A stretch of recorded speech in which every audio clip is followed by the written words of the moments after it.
porque o Pablo Marçal deu uma resposta contundente aí para uma jornalista que tentou aí fazer com que ele caísse na armadilha de incriminar Bolsonaro, né? Então vamos assistir ao vídeo, que é curto, e depois a gente comenta sobre ele, tá? Vou jogar na tela.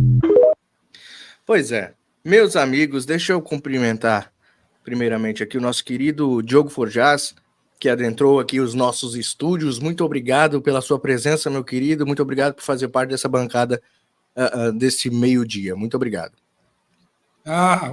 Quem agradece o convite sou eu, Mário. Sempre uma alegria estar com vocês. O Fábio, que eu não vi há algum tempo pelas telas aí, transmissões afora. Sempre muito bom estar aqui. É isso aí, meus amigos. Olha, o vídeo que eu acabei de passar aqui, vocês todos aí do chat já devem ter visto. Muitas pessoas compartilharam. Muitas pessoas ficaram alvoroçadas com as mensagens que Pablo Marçal passou neste vídeo. Pablo Marçal agora é bolsonarista roxo. Pablo Marçal agora vai para o partido do Bolsonaro. Agora Pablo Marçal, ele é bolsonarista declarado. Há um tempo atrás, se vocês não se lembram, o Pablo Marçal disse: eu não sou Bolsonaro e eu não sou Lula, eu sou o povo, eu sou o Brasil, né? Aquela pessoa que fica em cima do muro, mas que quando vê alguma oportunidade, agarra ela com unhas e dentes. Bom, fato eu já vou passar aqui para a bancada, mas o que eu vi aqui foi que Pablo Marçal não fez nada mais, nada menos do que um cidadão comum, um cidadão como nós aqui, cidadãos que usamos o CPF, né, para prestar contas ali em documentos, cidadãos que pagam contas de luz e de água fazem, que é falar a verdade, ter que falar a verdade. Todo mundo sabe que Bolsonaro, nesse caso das joias, está sendo injustiçado, está sendo perseguido, e ele não fez nada mais, nada menos do que um cidadão comum deve fazer, falar a verdade, não é isso mesmo, meu querido Fábio Tom? Mário, eu vejo exatamente assim, né? Como muitas vezes a pessoa fala, eu gosto desse policial, porque esse policial não é corrupto. Você fala assim, mas, poxa, pelo amor de Deus, né? Nenhum policial deveria ser corrupto. Então não é mérito não ser corrupto, não é grande coisa não ser corrupto. Então falar a verdade é óbvio, né? O Pablo Marçal, parabéns, ele falou a verdade. Tem vários esquerdistas aí falando a mesma coisa, né? É aquela coisa, o Lula recebeu as joias, e o Lula certamente deve ter vendido muitas das joias, porque as joias desapareceram, então comeu, acho que ele não comeu, deve ter vendido. E não fez nada de errado, a joia era do cara, ele faz o que ele quiser com a joia dele. E o Bolsonaro a mesma coisa. Cara, não existe notícia da joia. Eu acho que essa notícia da joia, o sistema jogou em cima da gente, essa pressão, para que a gente fale sobre Bolsonaro e joia, uma cortina de fumaça. Não existe notícia, não existe crime. Aí foi muito bem o Pablo Marçal mostrando, né? Como é que é? Quer dizer, a Polícia Federal não faz fake news. A Polícia Federal está acima dos seres humanos, eles não mentem. Que negócio é dar uma medalha para a Polícia Federal, né? Os que não mentem, né? Como é que pode? Foi óbvia mentira. E aquela coisa, na minha opinião, tá? Isso aqui sou eu. Como é que uma Polícia Federal comete um erro tão banal? Bom, ou eles fizeram de propósito, ou eles estão pressionados a criar um crime. Todos nós aqui trabalhamos. E quando a gente trabalha sob pressão, a gente tem a tendência de errar. E erros banais, tá? Os erros banais normalmente ocorrem quando a gente está trabalhando sob pressão. É alguém no nosso cangote. Então, tudo indica que o olho que tudo vê, né, usa aquele sistema da polícia secreta russa, né, soviética, que você precisa... Olha, esse é o cara, arruma um crime. E nessa luta de arrumar um crime que não existe, você começa a fazer esses erros banais que você fala assim, não é possível. Uma das coisas mais sérias que pode acontecer na história de um país, eles conseguem fazer 25 milhões, 8 milhões, 68 mil, e como eu falei para você, daqui a pouco chega na sexta-feira e fala, a gente deve 100 mil reais ao Bolsonaro. Quer dizer, de 20 milhões que era valia o que o Bolsonaro tinha roubado, a gente está devendo 100 mil ao Bolsonaro, porque é isso que vai acontecer. Então, cara, o Pablo Marçal e essa questão do Nunes, cara, a coisa mais simples do mundo. Olha, o meu diagnóstico do Pablo Marçal e Nunes, eles são as mesmas pessoas. São aquelas pessoas que estão no muro, o cara que está no muro sempre cai para o lado esquerdo. Infelizmente é isso. Só que o presidente Bolsonaro falou, olha, eu vou apoiar o Nunes. Acabou. Acabou. Acabou, eu vou apoiar o Nunes. Por quê? Porque o Bolsonaro disse. É bem simples assim. Aí o cara vai falar assim, você é gado. Não. Gado é o cara que está sendo manipulado a votar para o Pablo Marçal, dizendo que se ele votar para o Nunes, ele é gado. Quer dizer, a psicologia reversa. Não, gado é se você obedecer essas pessoas que estão colocando na sua cabeça que você seria gado. Você está simplesmente seguindo a liderança, cara. A liderança fala, olha, Pablo, e eu digo com toda sinceridade aqui para vocês, se o Bolsonaro fala assim, vamos votar no Pablo Marçal, eu estaria falando a mesma coisa, porque o meu diagnóstico, os dois são iguais. Os dois são... Agora, tem um ponto. Eu acho o Marçal mais perigoso. Entendeu? Eu acho que o Nunes é inofensivo para a direita. E eu acho que o Marçal é perigoso. Porque se ele conseguir, com esse poder de manipulação que ele tem, o poder de mídia que ele tem, e ele conseguir entrar na política, eu não acredito que ele vai ganhar em São Paulo, ele se torna um perigo para a direita, porque ele manipula as pessoas da direita a acreditarem. Tem muitas pessoas acreditando que agora ele é o gênio, ele é o bonzão, porque ele defendeu o Bolsonaro. Nunes também defendeu o Bolsonaro. Defender o Bolsonaro nessa questão é uma questão de índole. Você tem... Cara, como não defender o Bolsonaro? Tem um cara da esquerda aí dizendo, várias pessoas da esquerda, que poucas são essas que são honestos intelectuais, eles vão dizer que o Bolsonaro não fez nada de errado, porque o Bolsonaro não fez nada de errado. Então a gente vai apoiar todas as pessoas que vão dizer a verdade sobre o Bolsonaro? Não, esse cara é um esquerdista, por exemplo, diz que o Bolsonaro não fez nada de errado, e nem por isso eu vou votar nesse cara ou apoiar esse cara. Então eu acho que nunca foi tão simples esse negócio do Nunes e o Marçal. Bolsonaro falou, galera, vamos votar para o Nunes, acabou. Eu não preciso mais nada, acabou. É simples assim, cara. Excelente, Fábio. Já que você citou aí o esquerdista, antes de passar para o nosso querido Diogo, deixa eu só passar o trechinho aqui, Diogo, do que o Fábio falou, que tem esquerdista falando a verdade sobre o caso das joias de Bolsonaro. Vamos, então, provar aqui. Vamos lá. Quem for. Concorda? Não, concordo. Foi colocado aqui até agora. Eu sempre falei disso, né? Desde 2023, no começo, quando começaram a falar das joias do Bolsonaro, eu falava que essa acusação era um absurdo, né? O Segré, ele foi perfeito na colocação dele, né? Tem uma lei no governo Collor, 8.394 de 91, que fala que os acervos documentais ele é de propriedade do presidente da República. Não fala nada de presente. Aí veio o decreto, né, da época do Frederico Cardoso, o decreto 4.344 de 2002, que fala que a União teria preferência caso o presidente da República vendesse, né, o seu acervo. E, desde então, havia uma lacuna legal e legislativa sobre o regime jurídico do presidente, do presente que era dado ao presidente da República. Não tem nada claro na legislação brasileira. Aí, em 2016, tanto é que todos os presidentes da República, antes de 2016, pegavam um acervo, né, e levavam embora como se fosse seu, porque de fato era seu, segundo a legislação. Aí o Tribunal de Contas da União resolveu, em 2016, fazer uma decisão com base no decreto do Fernando Henrique Cardoso, de 2002, e ele falou que existem os bens personalíssimos e os bens de uso imediato.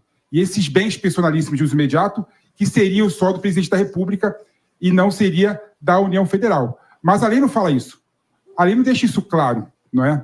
Então, a partir do momento que o presente que você recebe pela legislação é seu, não tem como você se apropriar indevidamente daquele presente. Então, não tem como você ser acusado de crime, né, por apropriar bem público, porque é uma lacuna clara. E, além disso, é bom lembrar, depois da investigação, o Bolsonaro devolveu os presentes. Ou seja, não tem nenhum dano ao patrimônio público caso houvesse legislação que falasse que esse presente seriam da União Federal, não há nenhum dano do patrimônio público. Agora, tudo isso não dá para a gente também negar, né, que essa operação que foi feita foi, no mínimo, atabalhoada, né?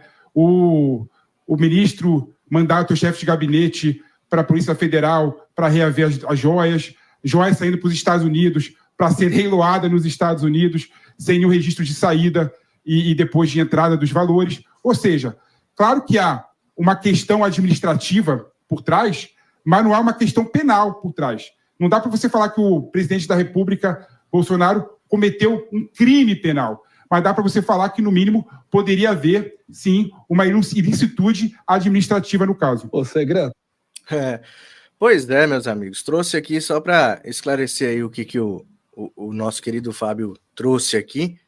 Então pode falar que o Felipe aí em questão, esquerdista, é bolsonarista também, né? Se for levar assim nessa... porque ele está falando claramente aqui que não houve um crime, né? Que não houve, que foi a operação da Polícia Federal, o inquérito, a investigação foi toda atrapalhada, né? Foi isso que ele disse aqui. Então, se a gente for levar por essa linha, o Felipe também é bolsonarista. Então, a gente pode colocar ele como candidato que ele vai ganhar, então, porque ele falou bem de Bolsonaro. Querido Diogo Forjaz, eu queria saber sua opinião sobre esses fatos que a gente acabou de assistir, meu querido. Bom, são abordagens diferentes, né? O Felipe foi no rigor da lei e acho que ele protege em grande medida o próprio Lula, já que, como o primeiro vídeo mostrou, o Lula deve muito mais explicações do que o Bolsonaro deveria se eles mantivessem o critério. Portanto, quando a esquerda volta para o critério legal, ela não olha apenas para o Bolsonaro, até porque esse caso do Bolsonaro é um caso morto. Além de tudo que foi dito aí, o Felipe esqueceu de um ponto importante. O Bolsonaro tem o documento do órgão da presidência da República responsável por avaliar se o item é do presidente ou da União, dizendo que é dele. Então ele tem um documento em que o Estado brasileiro diz a ele, é seu. Então isso encerra a discussão. E o que é mais grave, esse documento foi apresentado, esse registro, desde o início do caso. Eu tive acesso a esse registro, à época, numa matéria do Globo, lá, quando surgiu o assunto.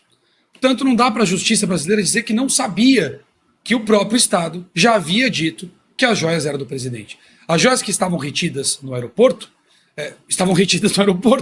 portanto, elas sequer transitaram. Então, se você parar para olhar no âmbito geral, isso cria nulidade no processo, no caso do Bolsonaro. Uma coisa é quando você não tem, o Estado não sabe, por exemplo, que existe esse documento e investiga, é um caso. O Estado sabe que existe o documento, sabe que o próprio Estado deu a ele a posse e mesmo assim investiga por apropriação indébita. Neste caso, caberia, no meu entendimento, ao presidente Bolsonaro processar o Estado brasileiro pelos danos causados à sua imagem em decorrência da investigação indevida, já que há o documento desde o início relatando que as joias eram dele. E como bem colocou o Felipe aí, as joias estão dele, faz o que ele quiser com elas, enfim, vende, dá, enterra, sei lá, faz o que ele quiser. Enfim, então o ponto jurídico eu acho que é esse. Já o caso do Pablo Marçal, eu acho que mais importante do que a questão de defender ou não o Bolsonaro, é que ele fez, na verdade, um ataque. Ele atacou o poder da mídia de degradar, de destruir imagens. Esse é o aspecto mais relevante no entendimento dessa postura do Pablo Marçal com jornalistas ali. A forma como ele colocou em xeque as posições dos jornalistas, como ele não permitiu ser interrompido, ele expôs as principais ferramentas utilizadas pela imprensa para destruir a imagem das pessoas. No caso do Bolsonaro, por exemplo, esse inquérito gigante que foi liberado aí, foi liberado porque em 108 páginas você tem uma série de fatos laterais. Aqueles fatos que não têm relevância, que não significam nada, mas estão registrados lá. Fulano falou com Beltrano no WhatsApp. Isso vira uma manchete. Manchete! Cid trocou mensagens com não sei quem. Tá, mas qual que é a relevância disso em termos factuais? Qual que é a prova do quê? Não tem. Mas vira manchete. Bolsonaro disse que as joias estavam no Brasil, mas estavam nos Estados Unidos. Bom, você partir da premissa de que a joia era dele, podia estar onde ele quisesse. E ele não é obrigado a dizer para ninguém onde está ou não. Então, são fatos que transcorrem durante uma investigação ilegítima que não tem validade legal e que não tem impacto para se avaliar se o sujeito tem culpa de alguma coisa ou não. E a imprensa usa isso. Ela pega vários fatos laterais, múltiplos fatos laterais, para construir uma percepção de culpa. O que houve, esse atabalhoado aí, no meu entendimento, nem foi atabalhoado, foi driblou a imprensa. Para mim, opinião que eu acho, olhando assim, estavam driblando a imprensa, evitando que a imprensa explorasse esse caso das joias. Só isso. Ninguém driblou a justiça. Até porque não faria sentido driblar a justiça se a própria justiça já tinha o registro de que as joias eram do presidente Bolsonaro, devidamente protocolado. Então tem diferença entre a abordagem do Marçal e do Felipe. Felipe esclarece na lei, vale para os dois lados. O Marçal bate na postura da imprensa. E quando faz isso, não faz apenas para o Bolsonaro, faz para ele também, porque ele, Marçal, será durante a campanha vítima dessas mesmas estratégias, com fatos laterais, com pontos pinçados, e ele sabe disso.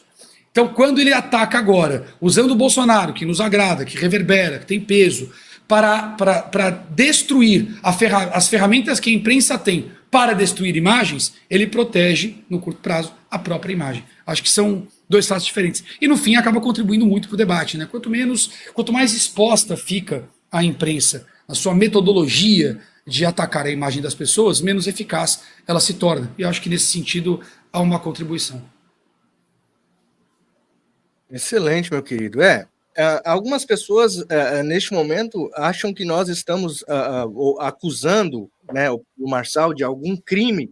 Não, definitivamente não. Nós estamos aqui dizendo que, assim como o trabalho dele, ele é competente, isso a gente não pode tirar dele esse mérito, ele é competente no trabalho dele, no ofício dele, que é coach, treinador, enfim, o que ele quiser ser chamado. Ele é competente. Não estamos chamando ele de criminoso ou que ele tenha cometido algum crime. Mas o que nós estamos dizendo aqui, que eu estou dizendo, na verdade, né? Eu não posso falar pelos meus amigos, mas o que eu acho, o que eu acredito, é que Pablo Marçal seria a terceira via em São Paulo. Seria aquela pessoa que veio para dividir os votos. E o que a gente está querendo dizer é que Bolsonaro indicou o Nunes. Eu, Mário Robert, meu CPF, meu título de eleitor, se eu morasse na capital de São Paulo, eu não votaria no Nunes por minha vontade. Mas já que o líder da direita, Jair Messias Bolsonaro, é o único líder da direita, indicou o Nunes, é porque ele acredita que o Nunes seja a pessoa ideal neste momento para tirar o Boulos da corrida. Pode falar, Diogo. Eu tenho, sobre esse caso em particular, eu tenho evitado falar sobre eleição municipal em São Paulo, Mário, por várias razões. Tanto a gente tem, para o processo eleitoral de 2024, as mesmas urnas, os mesmos juízes, as mesmas regras e os mesmos parâmetros que trouxeram o resultado de 2022.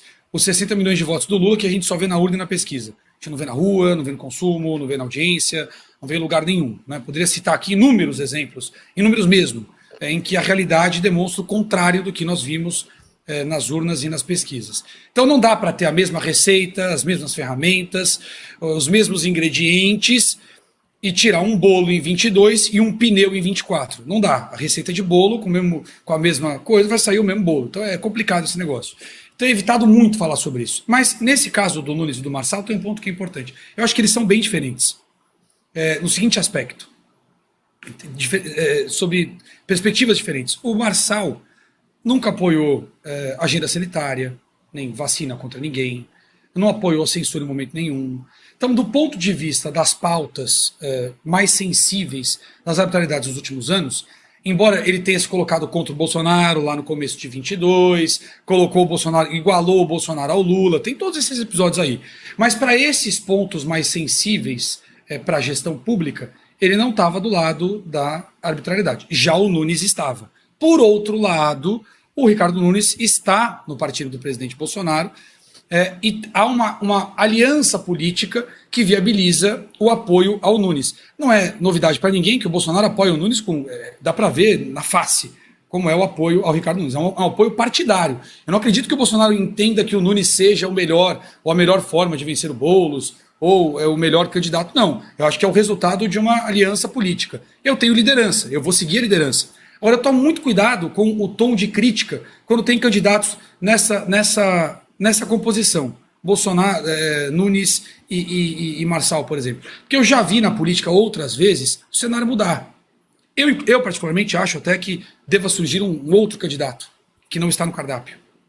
Eu acho que há um vácuo de poder a ser preenchido. É bem possível que surja mais um candidato aí, por incrível que pareça, antes do pleito. Mas vamos ver. Agora, eu tomo muito cuidado com isso, porque é como aquela briga de marido e mulher, sabe? Briga de marido e mulher, aí você mete o bedelho, no fim a mulher volta com o cara e o vilão é você. Então tem que tomar um pouco de cuidado, às vezes eu tomo, né? Falando por mim. Eu tomo um certo cuidado com uma postura muito incisiva. Acho que é bom a gente lembrar as pessoas do que nós estamos falando. Né? Quem são as pessoas que estão aí? Perfeito. Acho que isso é importante. Essa história de que Marçal é um grande bolsonarista, ele pode se colocar como dessa forma agora, mas isso é bem questionável, né? por fatos públicos. Como também é questionável essa história de se o Nunes é ou não o melhor candidato. No fim das contas, essa divisão de votos, eu não vejo um grande problema. Porque a eleição em São Paulo terá segundo turno. mesmo dividindo os votos. Quer dizer, para ganhar no primeiro turno, o cara tem que ter mais de 50% dos votos. Se os outros 60%, 70% estão ou não divididos em quantos candidatos, isso não muda o fato de que haverá um segundo turno. E eu acho que vai ser muito difícil para eles construírem uma percepção de vitória para o Boulos se a gente ficar atento. Porque, para mim, a eleição se resume a isso. Ao quanto eles conseguem ou não construir a percepção de vitória para o candidato desejado. Então, a minha postura, eu tenho líder, isso não tem nada a ver com ser gado ou ser vassalo, é respeitar a liderança, respeitar a estrutura política. A esquerda faz isso, por isso prospera, muitas vezes, porque respeita a estrutura hierárquica de liderança. Então, há uma liderança, há uma indicação. Mas eu acho que as coisas podem, o cenário pode, provavelmente deve bagunçar ainda. Enfim, mas não sei se eu consegui me colocar em tudo que vocês trouxeram aí, mas eu acho que eu vejo mais ou menos por aí. Sim, isso demonstra que nós pensamos diferentes em questões, né? Isso é saudável, isso que se chama de democracia. Eu entendi seu ponto de vista.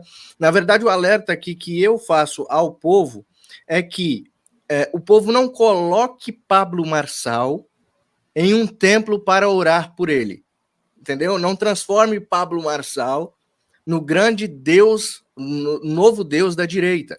Este é o problema. Porque quando se revelam cortes como este, que eu acabei de mostrar aqui, e isso reverbera, né, nos meios de comunicação, nas redes sociais principalmente, o povo tende a colocar o cara num pedestal. Eu não sei se é verídico, eu não vi essa matéria, mas algumas pessoas podem me falar, eu ouvi dizer, um passarinho verde me contou que ele disse que ele era o novo Bolsonaro. Eu não sei se isso é a verdade. Mas uma pessoa que se enche o peito num processo eleitoral e diz eu sou o novo Bolsonaro, olha, essa pessoa para mim já foi para o final da fila.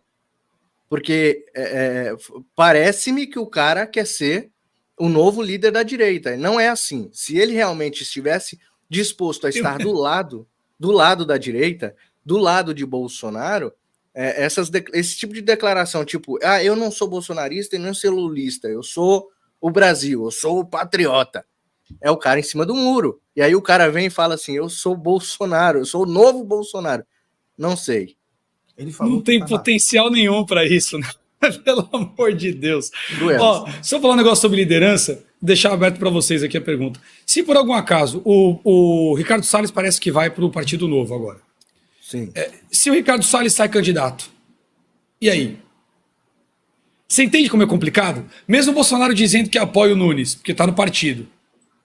Mas ele já tinha demonstrado apoio para o Salles lá atrás. Como é que fica? E qual é a qualidade do Ricardo Salles? Qual é a qualidade do Ricardo Nunes? Ricardo é Salles, né, Nunes? E aí, como é que fica? Não, eu sigo a liderança cegamente, vou votar no Nunes. Não, pera, calma. Pera aí. Agora bagunçou o cenário. Então, assim, isso que eu falo, política é um negócio complicado, gente. O povão pode sentar abordoado aí à vontade, né? A gente tem que ser mais cuidadoso, porque a gente tá numa posição diferente no jogo. Eu falo aquela dinâmica do estádio, né? A gente tá numa posição diferente, não estamos na arquibancada mais. Nós estamos na cabine de transmissão. É outra regra, é outro peso, enfim. Mas era isso que eu queria colocar. Porque imagina, o Salles sai agora. E aí? Como é que faz? Pois é. Não, é só isso mesmo. É só para o povo tomar cuidado para não endeusar pessoas, né? Por algumas atitudes que elas tenham feita atualmente, num processo eleitoral. Porque no processo eleitoral vale tudo, né? Mário, eu concordo com o Diogo assim, em vários aspectos, né? Mas, por exemplo, o meu diagnóstico continua igual. Né? Por exemplo, o Salles, a gente sabe que não tem como comparar. O Salles é um conservador. Né? Ele é anticomunista, antipetista, antissocialista, antissistema. Nós sabemos disso. O Nunes e o Marçal, cara, a diferença, por exemplo, mas Fábio, o Nunes ele estava no poder, né? Estava na política, e as ações deles foram ridículas, sim, concordo. O Marçal não estava na política, mas nós nunca vemos o Marçal, por exemplo, defender, lutar contra a censura. Eu nunca vi o Marçal falar nada sobre o pessoal do dia 8. Eu nunca vi o Marçal se posicionar contra a tirania que acontece no Brasil. E eu vi o Marçal dizer que ele não é anti-Lula, ele não é anti-socialismo, não é anticomunismo. Então, o diagnóstico, na minha opinião, é igual.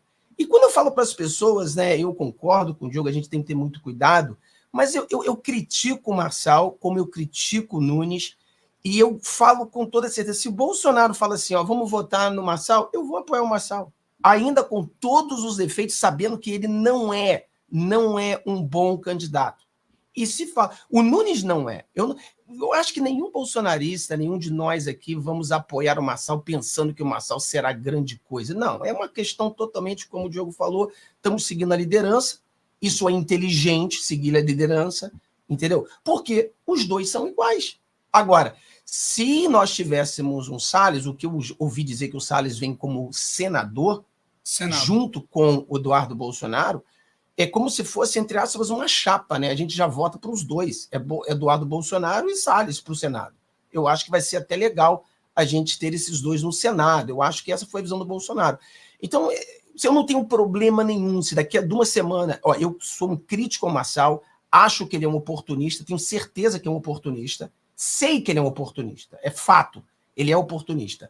E é uma pessoa que não presta. Mas, se chegar amanhã e falar assim, olha, a liderança da direita acha que a gente tem que votar por esse cara que é melhor, eu apoiaria votar nele, mesmo sabendo que ele é esse aproveitador que ele é. Eu não tenho nenhum problema. Eu votar para a pessoa sabendo quem ele é. Eu não vou ficar decepcionado que o Nunes vai fazer um monte de besteira. Eu sei que ele vai fazer um monte de besteira. Nós estamos apoiando ele porque, infelizmente, nós temos 2 coisas ruins e nós temos uma muito pior, que é o Boulos. Então, cara, é sobrevivência. Ali em São Paulo, a gente está na sobrevivência. Então, questão de sobrevivência, eu escolho a liderança e é isso que vai acontecer. Mas eu não tenho problema nenhum de mudar se o Bolsonaro, a liderança da direita, mudar de opinião. O Salles, eu concordo com o Diogo, seria diferente, porque aí nós estamos falando de alguém que já é um conservador de verdade e não esse pessoalzinho aí que está no muro, que vai cair para o lado esquerdo. Ele vai cair para o lado esquerdo, com certeza.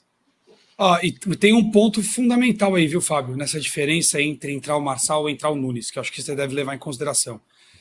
O Nunes não tem um plano de projeção de carreira. O Nunes já é um político que já tem uma carreira estabelecida, como fisiológico, ele já está na política paulista há bastante tempo, o pessoal, os paulistanos conhecem bem, o pessoal da política conhece bem como o Nunes opera, desde a época que ele trabalhava na Câmara, na Lesp, então todo mundo sabe muito bem quem é o Nunes. O Marçal não.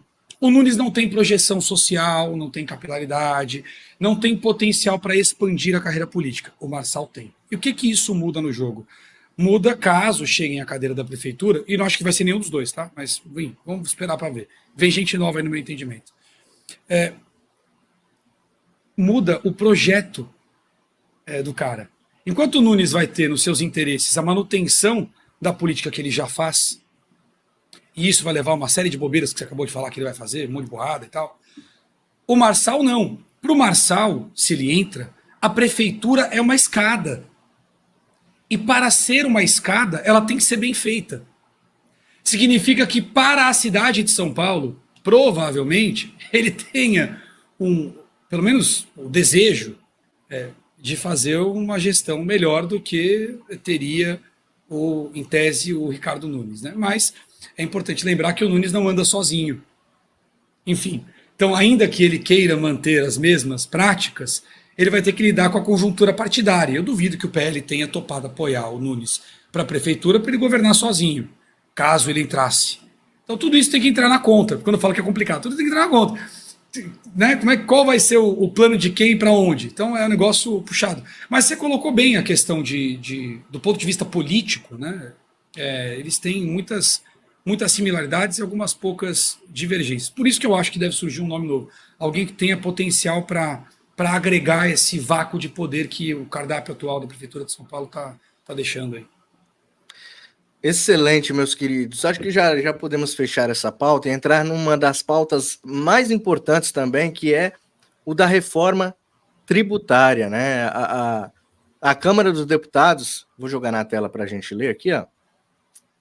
Câmara aprova isenção para carnes e conclui votação de projeto que regulamenta a reforma tributária. Deputados aprovaram emenda que prevê alíquota zero de 2 tributos para carnes, peixes, queijos e sal. A Câmara dos Deputados concluiu a votação do projeto que regulamenta a reforma tributária, projeto de lei complementar 68 de 24, com várias mudanças com relação ao projeto original de autoria do Poder Executivo. A proposta será enviada ao Senado. Então, a gente pegou aqui como fonte a própria Câmara dos Deputados e o povo está aí com dúvidas, né? Eu vou começar agora, dessa vez aqui, ao contrário, vou começar com o Diogo Forjaz, falando um pouquinho sobre esta aprovação, né? E também aí a derrubada que a oposição fez à tributação das carnes. Meu querido Diogo Forjaz, o pobre venceu aí, o pobre ganhou alguma coisa com esta reforma tributária, com essa aprovação de ontem? Não, só perdeu, e esse foco na carne é cortina de fumaça, é aranha na parede. Só vai falar do ente da carne, não vamos falar do imposto do pecado, não vamos falar da elevação da carga tributária, da base da carga tributária, ou seja, todos os impostos subiram de base na prática, não vamos falar das compensações, do tal do cashback, não vamos falar do conselho fiscal que vai controlar os impostos das prefeituras e dos estados, porque agora o assunto principal é a carne. Então você dá o foco na carne, finge que vai tirar a carne, no fim a oposição tem que reagir à carne, reagiu, como era de se esperar. O Lula, sabendo que a carne não ficaria de fora, finge que também não queria que tributasse a carne, já sabendo que a oposição conseguiria o destaque. A oposição consegue o destaque, ele mama no destaque da oposição e todo mundo só fala da carne e esquece do resto. Isso é grave. Então tem imposto sobre os imóveis, tem imposto sobre as heranças e tudo isso está nesse papo todo aí, ninguém presta mais atenção em nada. Então eu não vejo um grande ganho, não. Acho que vejo uma grande estratégia. A esquerda tira, né, e espreme. Veja que o relator, inclusive, antes da carne ser incluída na isenção de taxa, incluiu mais itens, foi de 15 para 18 e não incluiu a carne. E por que ele fez isso? Para justificar aumentar ainda mais a base tributária geral.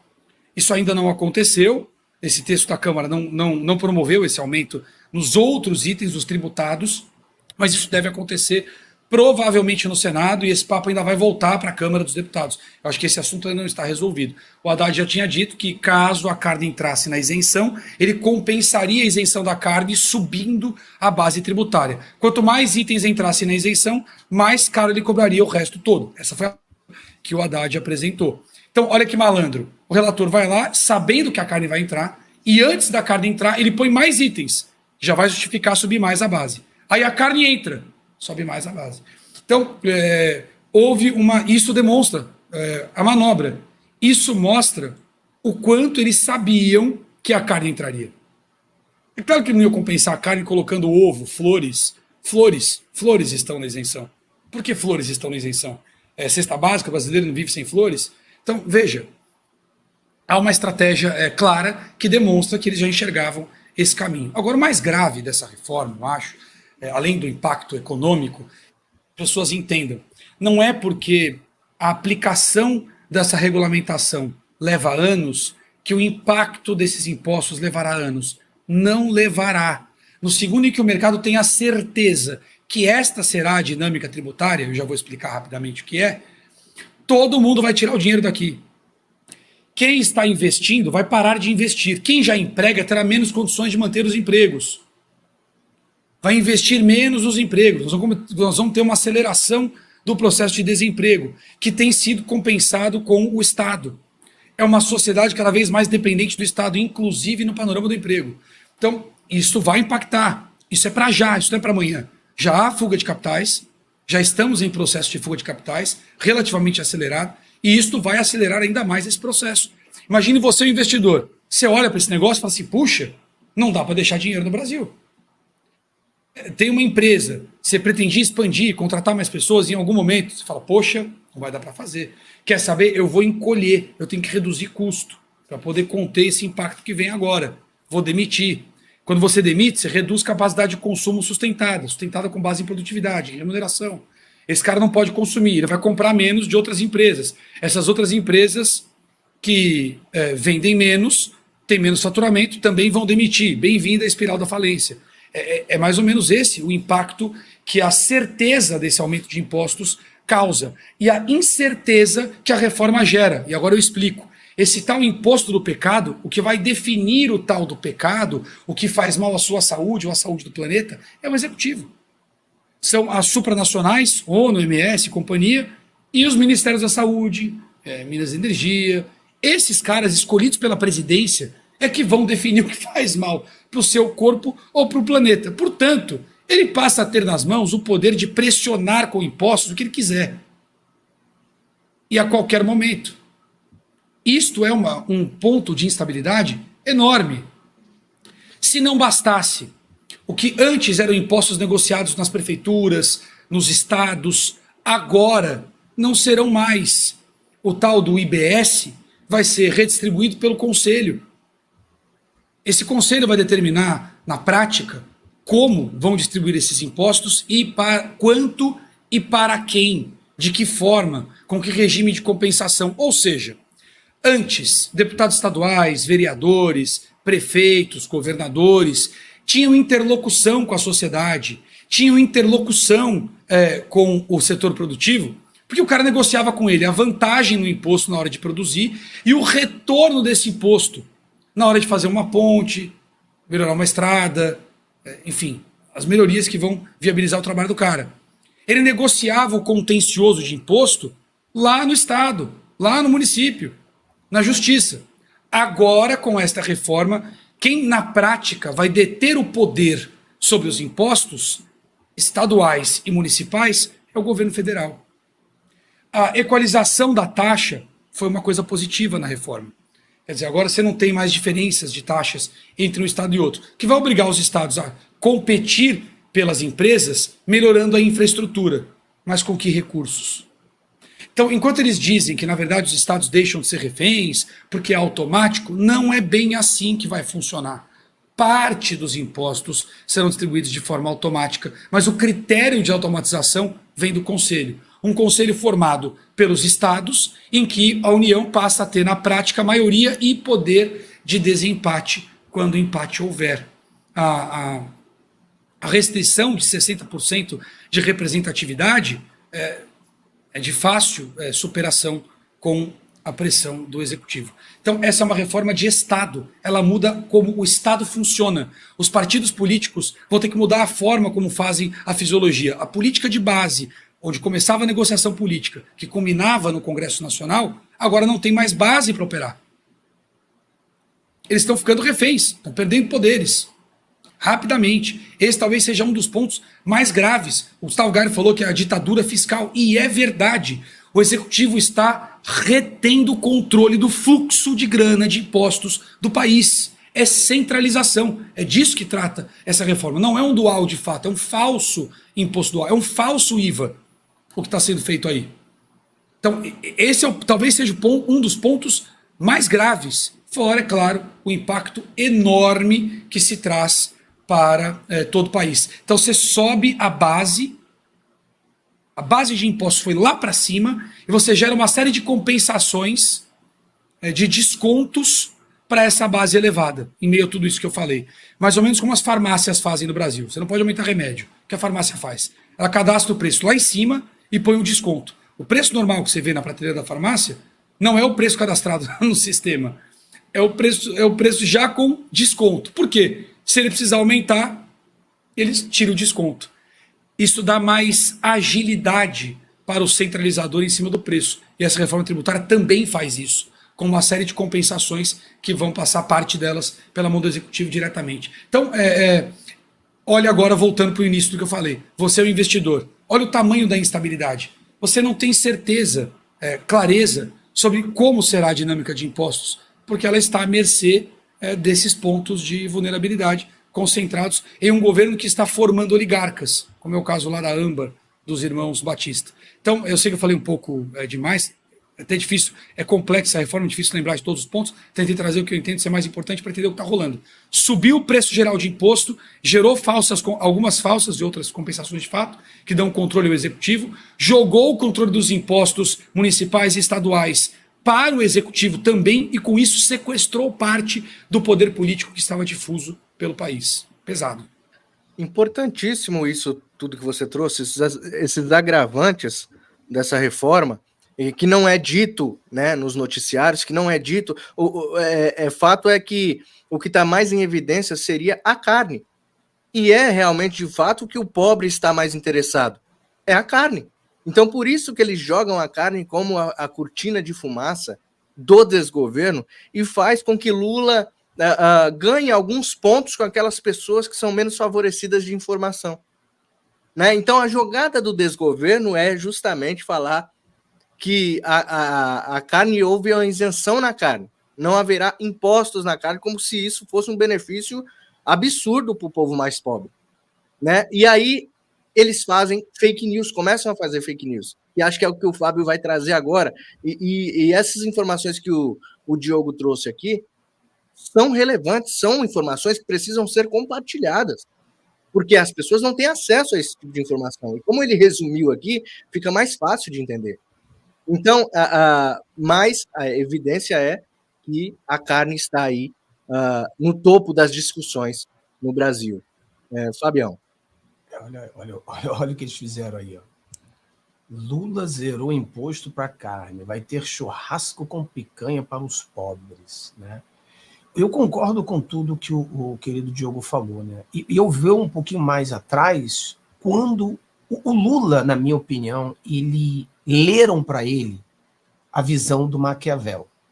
E o que acreditava que as pessoas tinham interesses próprios e as pessoas, basicamente, você tinha que mentir ao povo e dizer ao povo o que eles querem ouvir.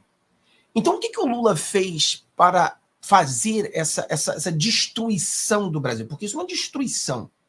O que ele fez? Ele falou para as pessoas que ele iria isentar as pessoas que fizessem até 2 salários mínimos. Primeiro ele prometeu 5 mil, parece 5 mil reais. Depois ele baixou, parece que é 2 mil reais, uma coisa assim. Então ele promete uma coisa para enganar as pessoas, né? E ele vai e tira do outro lado. Por exemplo, imagina você, eu não acredito que imposto é roubo, tá? Eu acredito que imposto é necessário, mas o imposto ele tem que ser progressivo, né? O cara que ganha mais tem que pagar mais, o cara que ganha menos tem que pagar menos. É uma coisa que eu acredito. A gente precisa ter polícia, a gente precisa ter, entendeu? Várias coisas. Então eu acredito que o imposto não é roubo, mas o imposto pode ser roubo quando ele é dessa forma que está sendo feita no Brasil. Ou seja, ele engana as pessoas dizendo que se você fizer tanto, você não vai pagar imposto, né? Mas ele coloca o imposto, pelo que eu estou lendo, pode chegar a 33%. Imposto sobre produtos, imposto sobre serviço. E aquele imposto ali é o pior de todos os impostos, porque mesmo que você seja pobre, você vai ter que pagar aquele imposto.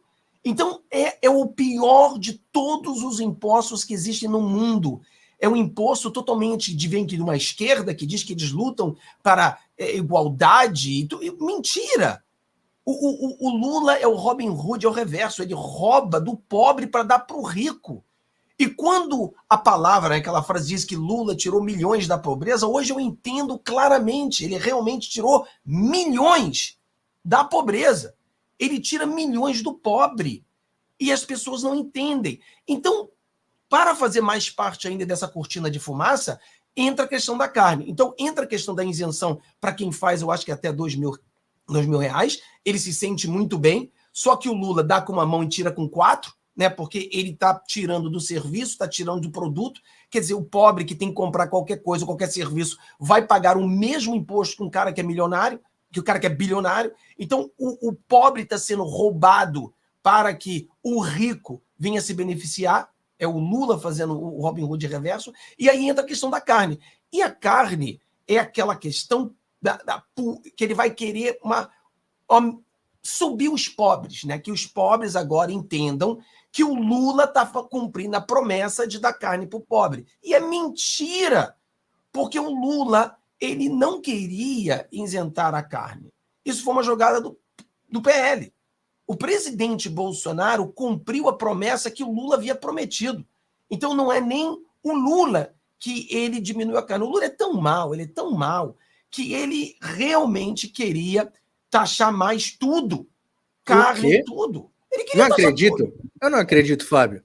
Eu não acredito. Tem como provar isso? Porque eu não acredito que o Lula queira taxar o pobre. E o mais interessante, Mário, é que agora ele diz que não. Todo mundo está dizendo, não, Lula, ele falou que não ia taxar carne, Lula queria ajudar. Só que tem vídeos do Lula dizendo, por exemplo, a gente tem um vídeo que Lula disse que ele ia taxar o pobre. Quer dizer, não foi vontade dele, foi vontade do PL, foi vontade da direita.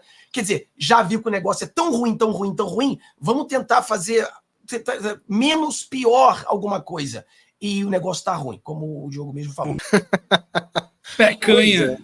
Pecanha. Ele vai fazer isso, né? Ele já estava fazendo uma futurologia aí, né? Pé de frango, pescoço de frango, que é o que o povo vai comer. Ele vai fazer propaganda política, vai dizer que foi ele que tirou o imposto da carne. E os esquerdistas... Quer dizer, é como o Diogo falou, é uma armadilha para que as pessoas falem, uau, que bacana, e eles vão se rebentar. Mas a visão da esquerda é cada vez mais pobre. Eu sempre falei, cara, não existe pobre sem esquerda e não existe esquerda sem pobre. A miséria é necessária, porque você é um condicional. Você precisa, quer dizer, quanto mais pobre eu fico, mais eu preciso do Estado. E o Estado diz que vai te ajudar, né? Mas o Estado nunca vai ajudar você a sair da pobreza. O Estado vai ajudar você a te manter na pobreza, mas você vai sobreviver recebendo não a picanha com gordurinha e cerveja, mas a farinha. Entendeu? A farinha você vai receber. Então, ele tenta fazer isso com as pessoas, com que as pessoas fiquem viciadas no Estado. É o que tenta fazer nos Estados Unidos, o que tenta acontecer no Brasil. No mundo todo existe esse problema. E é muito mais fácil ser de esquerda do que ser de direita, porque a esquerda vive na mentira. E nós temos que falar a verdade. Então fica complicado, né? A gente tem que falar para as pessoas, olha, você precisa trabalhar e você pode vencer. Já a esquerda diz que o cara não precisa fazer nada e assim mesmo ele vai vencer. Então, a esquerda vive na mentira. E viver na mentira, cara, é muito mais fácil ser um político falando mentira todo dia e a gente tem que falar a verdade. Olha, sua vida vai mudar, mas vai ser difícil, você vai ter que acordar de manhã, você vai ter que trabalhar, você vai ter que pescar, aqui está a vara, aqui está a oportunidade. É muito mais complexo a gente falar a verdade do que simplesmente inventar uma mentira e fazer essa fantasia que as pessoas querem ouvir, que eles vão comer picanha sem que tenha condições de comprar picanha. Pecanha é termo do Laudelino, deixa eu dar autoria aqui, que foi ele que soltou essa aí. Pecanha, muito bom. Falar para você falou aí da isenção, que é uma prova de que essa isenção é absolutamente... No fim, ele sabia, tá? Para mim tá claríssimo que o PT sabia que a direita reagiria à carne em razão da reação social. Ele já contava com isso. Já sabia que isso ia acontecer. Eu acho até que esse papo que ele soltou lá atrás nem foi sem querer. Foi para justamente a direita rivalizar. Porque se o Lula tivesse contra o aumento da carne desde o início, talvez o pessoal entrasse de outra forma. Ia entrar no assunto, mas de outra forma. Ele fez para entrar de sola mesmo, depois surfou. Mas você quer ver como isso é falso? As famílias trabalham com orçamento, Fábio. Você tem um orçamento que vai comprar, vai custear a sua vida. Se eu vou subir o preço dos aluguéis, se eu vou subir o preço do combustível, se eu vou subir o preço do vestuário, você vai subir o preço. Essa redução na carne é muito menor do que o somatório de aumentos em todos os outros itens que compõem a sua vida. Isso chega a ser patético, chega a ser ridículo. O cara vai vestir o quê? Vai vestir uma manta de contrafilé? Como é que faz? Você entendeu? Você vê que o impacto orçamentário das famílias e das empresas é absurdo, é estratosférico. Ainda mais que essa insegurança toda que a gente falou no começo, ela vai fazer reduzir os investimentos, portanto, baixa taxa a base monetária, aumenta o processo inflacionário e tudo fica ainda mais caro. Segundo, vai fazer subir a taxa de juros. Se não subir os juros, quebra a economia brasileira. Que é o que está acontecendo. Eles estão segurando os juros num patamar que não deveria estar. Estamos pagando preço. Se subir os juros, cresce o endividamento, diminui a taxa de confiança, acelera o processo inflacionário. Se você parar para olhar com as contas públicas que não fecham, né? Na prática, isso aí tem um impacto enorme nos orçamentos das famílias, das empresas e do Estado. Enfim, que anulam isso aí, pior até. Exatamente. Mas é por isso que você vê, Mário, que está tendo agora a confusão também daquela tentativa de... Porque o governo Lula agora, toda semana, é um escândalo de corrupção, né? Toda semana é um. É o arroz, 7 bilhões, totalmente corrupto ali tudo. E agora a questão daquela... Eles querem botar 200 milhões no negócio da mídia ali. Antes que fizesse o negócio, já sabiam quem era. Eu falei, caraca, os caras agora é Mãe de Ná, né? Tem Mãe de Ná trabalhando. Ministério da Mãe de Ná. eles já sabiam quem iria ganhar o negócio antes de ser feito. Totalmente corrupção. Mas quando você tem o poder da mídia, você tem aí o seu panfleto Rede Globo, etc e tal, eles tentam fazer exatamente isso. Fazer com que as pessoas foquem na carne. Olha só, ficou mais barato. Só que tudo mais ficou mais caro. Pô, tudo ao teu redor ficou mais caro, meu filho. Tudo, tudo. E o pior, cara, é o imposto que vai direto ao pobre. Esse que mais dói. E as pessoas, a maioria da população, eu não sei se elas estão observando isso. Elas vão sentir. Elas vão sentir, porque todos nós vamos sentir. Mas eles não estão observando isso. Eles estão observando a carne com a cortina de fumaça, mas o cara dá um centavo de novo para ele e tira dólares. E eles não estão vendo isso. E a mídia vai tentar jogar para todo lado. Lula tá te dando carne. Vai aumentar tudo, mas vai te dar carne. E nem carne vai dar, porque a carne vai estar cara também e não vão conseguir comprar nem carne. Mas é a jogada, né? A jogada é enganar o povo. É 1 centavo de isenção para o pobre, aumenta tudo. Até o corte de cabelo vai aumentar, como diz aí o Gabriel no chat. Até o corte de cabelo aumenta. É um centavo, são centavos de isenções para o pobre, aumenta imposto em outros serviços, né, em outros produtos, e é 1 bilhão de isenção para os irmãos Batista, né? Mas o que apertou 13 com força tá assim, ó. Obrigado, papai Lula. Muito obrigado. O grosso tá entrando, mas muito obrigado. O senhor aumentou, se aumentar R$1 no Bolsa Família, essas pessoas que apertaram 13 com força já ficam felizes, Diogão. Não, vou te dizer que na prática isso aí, Mário, alguém perguntou ali, mas o que o governo ganha com isso? Bom, tem vários aspectos, mas eu vou pegar os 2 que eu acho que são mais importantes para fechar esse papo do imposto aí, que eu já vi que a gente vai falar dos irmãos Batista na sequência. Primeiro é o esvaziamento do poder econômico da sociedade. Vou traduzir isso de uma linguagem simples. Ele vai diminuir a capacidade das pessoas de comprar e consumir. Quando você faz isso, você diminui a receita de quem emprega e de quem produz. Quando você fragiliza quem concentra a grana, você diminuiu o poder da grana que está na mão da sociedade e que pode reagir ao seu projeto de poder. Esse é o primeiro passo. Esse é um dos impactos. Isso, inclusive, é base para se formar oligarcas. A gente fala aquele cara que onde você centraliza determinado mercado. O oligarca da carne, por exemplo, a JBS domina a carne no Brasil. É uma oligarquia. Como tem lá na Rússia o oligarca do petróleo. Talvez a gente venha ter a oligarquia da energia aqui. O ambiente necessário para se formar oligarquias é o de pessoas, de produtores, de empregadores, de empresários enfraquecidos. Eu lembro de uma conversa que a Dilma teve com o Maduro, reclamando que o Maduro se encontrou com empresários brasileiros. Ela diz assim, pô, Maduro, você foi encontrar com um empresário brasileiro e não me falou nada? Você gostaria que eu fizesse isso, que eu encontrasse com os empresários venezuelanos? Aí diz a Dilma que o Maduro riu e falou, eu não, nós não temos empresários. É esse o caso. Então, há um enfraquecimento econômico da sociedade. Claro que o caso do Brasil é diferente, eu não acho que o projeto seja exatamente igual ao da Venezuela. Está mais para o modelo chinês, eu acredito, com falsas empresas privadas que concentrem o poder econômico de cima para baixo. Mas esse é um foco. O outro é, no processo, a transferência de grana. Quanto mais dinheiro o governo gasta, ele põe dinheiro para rodar na sociedade. Isso é um problema quando sobe a inflação, só que ele controla o índice. Então ele diz que é 4%, mesmo que seja 35%. Daí, botou o dinheiro, você vai aumentar o volume de capital que está rodando na sociedade. Quando eu aumento o imposto, eu pego de volta a parte do dinheiro que eu pus como se a arrecadação fosse. E eu fecho essa conta colocando crédito. Crédito é emitir moeda para pagar no futuro. Quando você gira a maquininha e faz dinheiro, é à vista, a inflação é na hora. Quando você faz o crédito, a inflação é para o futuro. O crédito é o dinheiro que você pega na confiança, de que você vai produzir para compensar aquela riqueza. Você mete crédito na sociedade e, embora o crédito tenha conta para o futuro, o cidadão consome e compra na hora. E na hora que ele consome, ele paga imposto. Então, quando eu dou crédito para a sociedade e aumento carga tributária, eu transfiro o crédito que virou a sua dívida em minha receita. E tudo que eu preciso fazer é controlar o indicador de inflação, que é o que o calabouço fiscal fez. Acabou com o teto e resumiu a controlar a inflação. Então, o que a gente tem nesse processo é uma transferência. O governo está escondendo a realidade e transformando o seu gasto e o endividamento da sociedade, o crédito, em receita.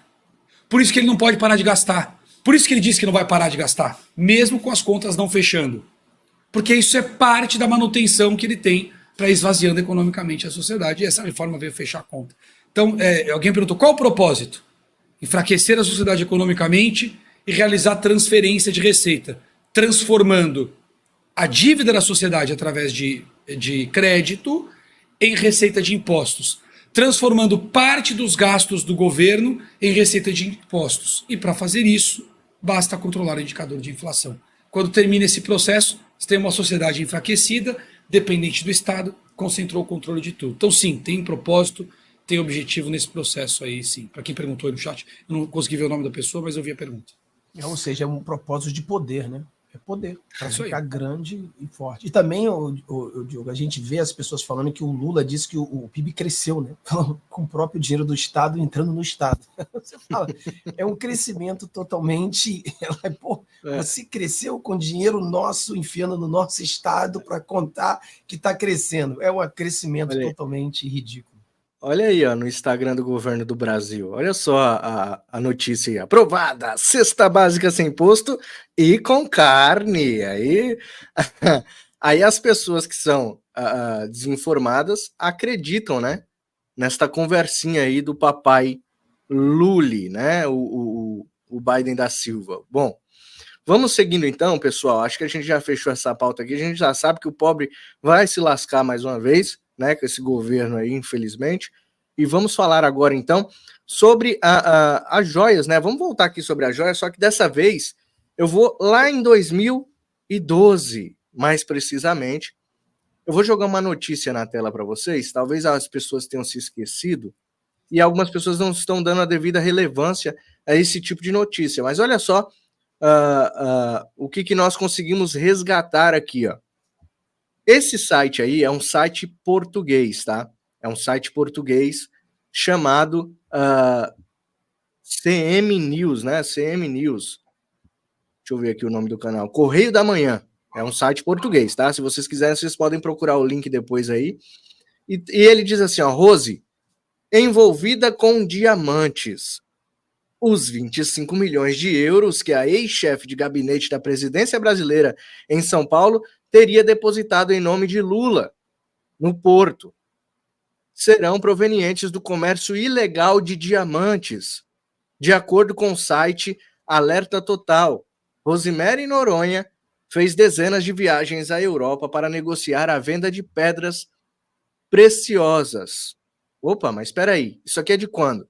6 de dezembro de 2012. Certo? Aí temos outras notícias também falando sobre isso aqui. Garotinho diz que Rosemary depositou 25 milhões de euros em Portugal.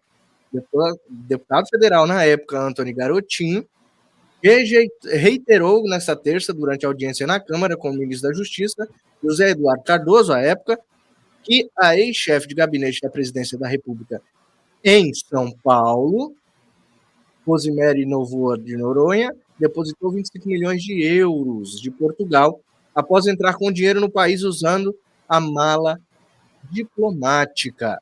E aí temos outra matéria também que diz sobre a mesma coisa. Dessa vez aqui, quem escreveu também em 2013, matéria de 2013, tá? Foi o nosso querido Serrão, tá aqui, ó, Jorge Serrão, no site chamado Jornal da Mídia. Lula e Dirceu apoiam a ideia de blindar Rosemary com candidatura em 2014. Mesmo indiciada no inquérito de Operação Porto Seguro por corrupção passiva, falsidade ideológica, tráfico de influência, formação de quadrilha, Rosemary Noronha já se apresentou à cúpula do PT como pretende disputar o cargo de deputada federal por São Paulo em 2014. Quem é esta Rosemary? Segundo as informações, Rosemary era uma das amantes do nosso querido Barba, Pinguço. e que em 2012 estava nos escândalos de corrupção, envolvidas nos escândalos de corrupção, e simplesmente isso aqui eles tentam apagar da história, e é o nosso dever trazer isso à tona. Já foram julgados, isso aqui já foi, esse inquérito já foi arquivado, já foram julgados, isso já foi muito discutido à época, entrou na Lava Jato, isso foi um assunto da época, só que a gente não pode apagar o passado. Hoje, eles estão em cima de Bolsonaro por causa de algumas joias que o Bolsonaro teria recebido e teria vendido.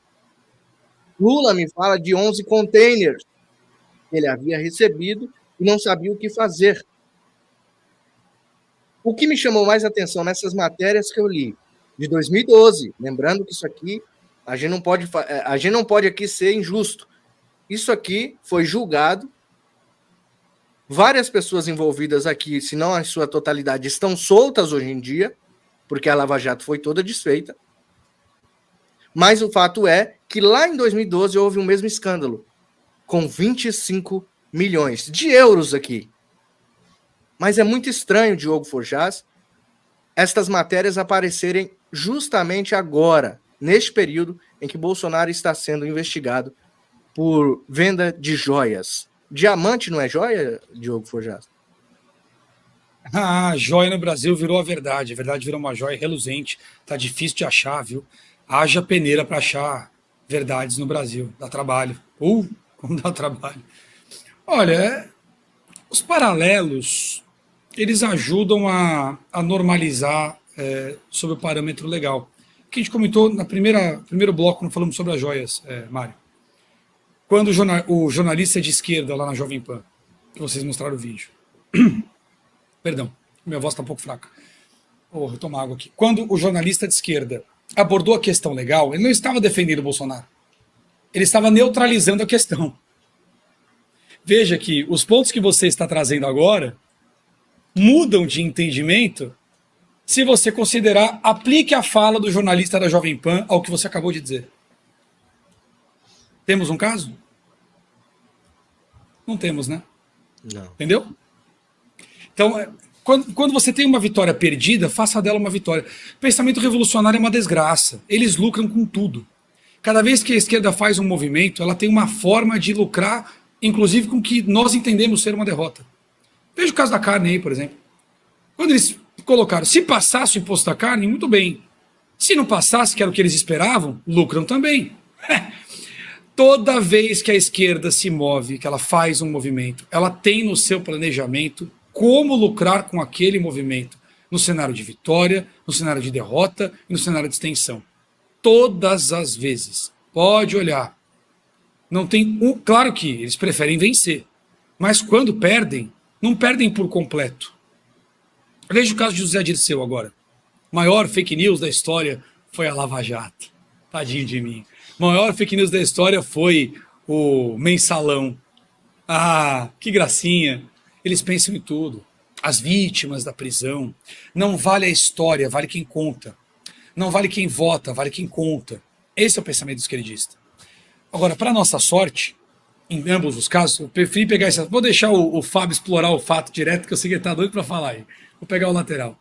Mas, para trazer o seguinte: não vale quem conta, né? Só que, no passado, o poder de contar estava concentrado nos livros, nas faculdades e nos jornalistas que as faculdades produziam. O problema é que a internet quebrou esta dinâmica. O que muita gente ainda não percebeu é que a internet não é mais apenas um veículo de integração social e de comunicação de notícias e fatos. Eles tanto perseguem as fake news, sinceramente, se eles soubessem, eles, o sistema, o poder que a internet já tem. A internet já tem poder de registro histórico. A internet já tem poder de formação cultural. Quantas são as pessoas que têm formação cultural na internet e que não foram formadas nas universidades? Ou você acha que o COF do professor Olavo é o único curso na internet que eleva o nível cultural das pessoas? Talvez seja o melhor, mas não é o único. Veja que eles não perceberam ainda que boa parte do poder de formação cultural que estava nas mãos deles não está mais. Não é só a informação direta. Não é apenas a integração. E para azar deles, esta integração social e de informações, quando somada à formação cultural, bom, ela muda quem conta a história. Eles ainda acham que eles contam a história. Não contam. Eles podem ocultar a história por algum tempo, se tiverem poder para fazer isso. Se tiverem poder para manter poder de repressão, para manter isso. Mas esconder a história? Fazer com os tempos atuais o que fizeram com a década de 60? Esqueça. Onde eles assaltavam bancos, sequestravam pessoas, assassinavam injustiçamentos, treinavam guerrilha em Cuba e são tratados como pacíficos e democráticos pela história recontada. Este poder de recontar a história que eles tiveram na década de 60 e 70, esse poder eles não têm mais. E é com isso que eles estão contando. Esse é o aspecto que eu quero pregar desse caso que você trouxe aí de 2012. Enfim, vou deixar o Fábio arrebentar no fato, de fato, aí, para não gastar o assunto. A gente tem que usar, não é de mentira, tá? Não é da mentira, isso aqui é o passado. O passado das pessoas mostram que eles já passaram por isso também, e é importante que a direita aprenda a fazer isso. A direita tem que fazer isso. A direita tem que mostrar os contrapontos. A linha da história mostra a verdade. E a gente tem que trazer esses fatos aqui que eu trouxe. Foi muito importante. Inclusive, eu quero até agradecer quem foi que começou isso tudo, quem me mandou aqui. Foi o nosso querido Gabriel, que está aí no chat. Né? Ele que me mandou, o Gabriel José. E aí eu fui buscar as outras fontes. E aí eu fui pescando as outras fontes. Eu falei, caramba, em 2012 aconteceu algo semelhante, até o valor, 25 milhões, só que de euros lá. E aqui foi 25 milhões de reais que eles queriam imputar ao Bolsonaro, que baixou e que já, como o Fábio disse, eles estarão devendo o Bolsonaro, porque não conseguiram achar nada. Mas, enfim, a gente tem que requentar, né, essas histórias aí. Eu não sei se vocês concordam comigo, Fábio, Tom. Olha, a gente tem que ter muito cuidado com essa falsa equivalência, né? O que eles querem fazer é comparar um bandido corrupto, né, o dublê do demônio, com o presidente Bolsonaro. Não existe essa comparação. Não existe. Nós temos um homem que é honesto e temos um ladrão. É bem simples assim. Não tem. É bem distante uma coisa da outra. Mas eu tenho visto muito, né, por exemplo, quando se lê o Estadão. De vez em quando o Estadão dá um suspiro de coerência, mas sempre no suspiro de coerência, lá embaixo ele bota a falsa equivalência. Sempre tem que falar, mais o Bolsonaro, mais o bolsonarismo, mais o sei o quê, e o golpe, e o isso. E você fala, cara, toda a mídia podre, eles fazem essa falsa equivalência. Quando criticam o Lula, eles não conseguem simplesmente criticar o Lula, falar a verdade, que o Lula é bandido. Não, eles têm que fazer uma falsa equivalência. Então a gente tem que entender, pessoal, que não tem. As coisas são completamente diferentes. Um é bandido, ladrão, corrupto, e o outro está sendo perseguido por uma polícia de Gestapo que está. Cara, eu nunca vi tão nítido a polícia secreta soviética. Eu nunca vi. Hoje eu olho para o Brasil e falo, cara, eles seguem exatamente o mesmo serviço. Quando o Diogo estava explicando sobre o Estado querendo crescer, falar sobre oligarcas, e você viu como o Putin ele se tornou, né, um dos homens mais ricos do mundo, criando os oligarcas. Olha, você é o dono da empresa de petróleo, me dá 20%, você é o dono da empresa de gás, me dá 20%. E eu vejo o Brasil, o Lula, ele segue a pauta dessa visão soviética. E você vê a polícia do Lula, de acordo, olha, com o próprio Flávio Dino, que hoje é ministro. Ele disse que a polícia é do Lula. Ele falou isso. Então, cara, nós temos que ter cuidado com a falsa equivalência. O Lula é tudo que é de ruim. O problema é que você fala com um petista, o petista sabe que Lula é bandido. O petista sabe que Lula é corrupto. A mesma coisa, Mário, eu fico às vezes olhando aqui para os Estados Unidos, que muitas das coisas que acontecem no Brasil, você vê que o sistema ele funciona da mesma maneira, né? Você vê, aqui nos Estados Unidos, eles tentam fazer a mesma coisa, a falsa equivalência. O presidente Donald Trump é condenado por quê? O que ele fez? Nada. O Trump está condenado por ter pago uma pessoa, supostamente. Não por roubar, mas por ter dado dinheiro ao Estado, ou seja, contribuído. Quer dizer, é uma coisa assim totalmente banal. Então a gente tem que ter muito cuidado. O Lula é bandido, o Bolsonaro não é. Não existe equivalência, não existe comparação. Nós temos que sair disso. Cara, o Diogo falou sobre o documento, eu vi esse documento no vídeo do Dallagnol. O Dallagnol explicou bastante, mostrou. Cara, não existe notícia. Não existe, não era para ninguém estar falando de joia aqui. Isso aí é um plano do sistema para que a gente não fale da desgraça que agora a inflação aumentou.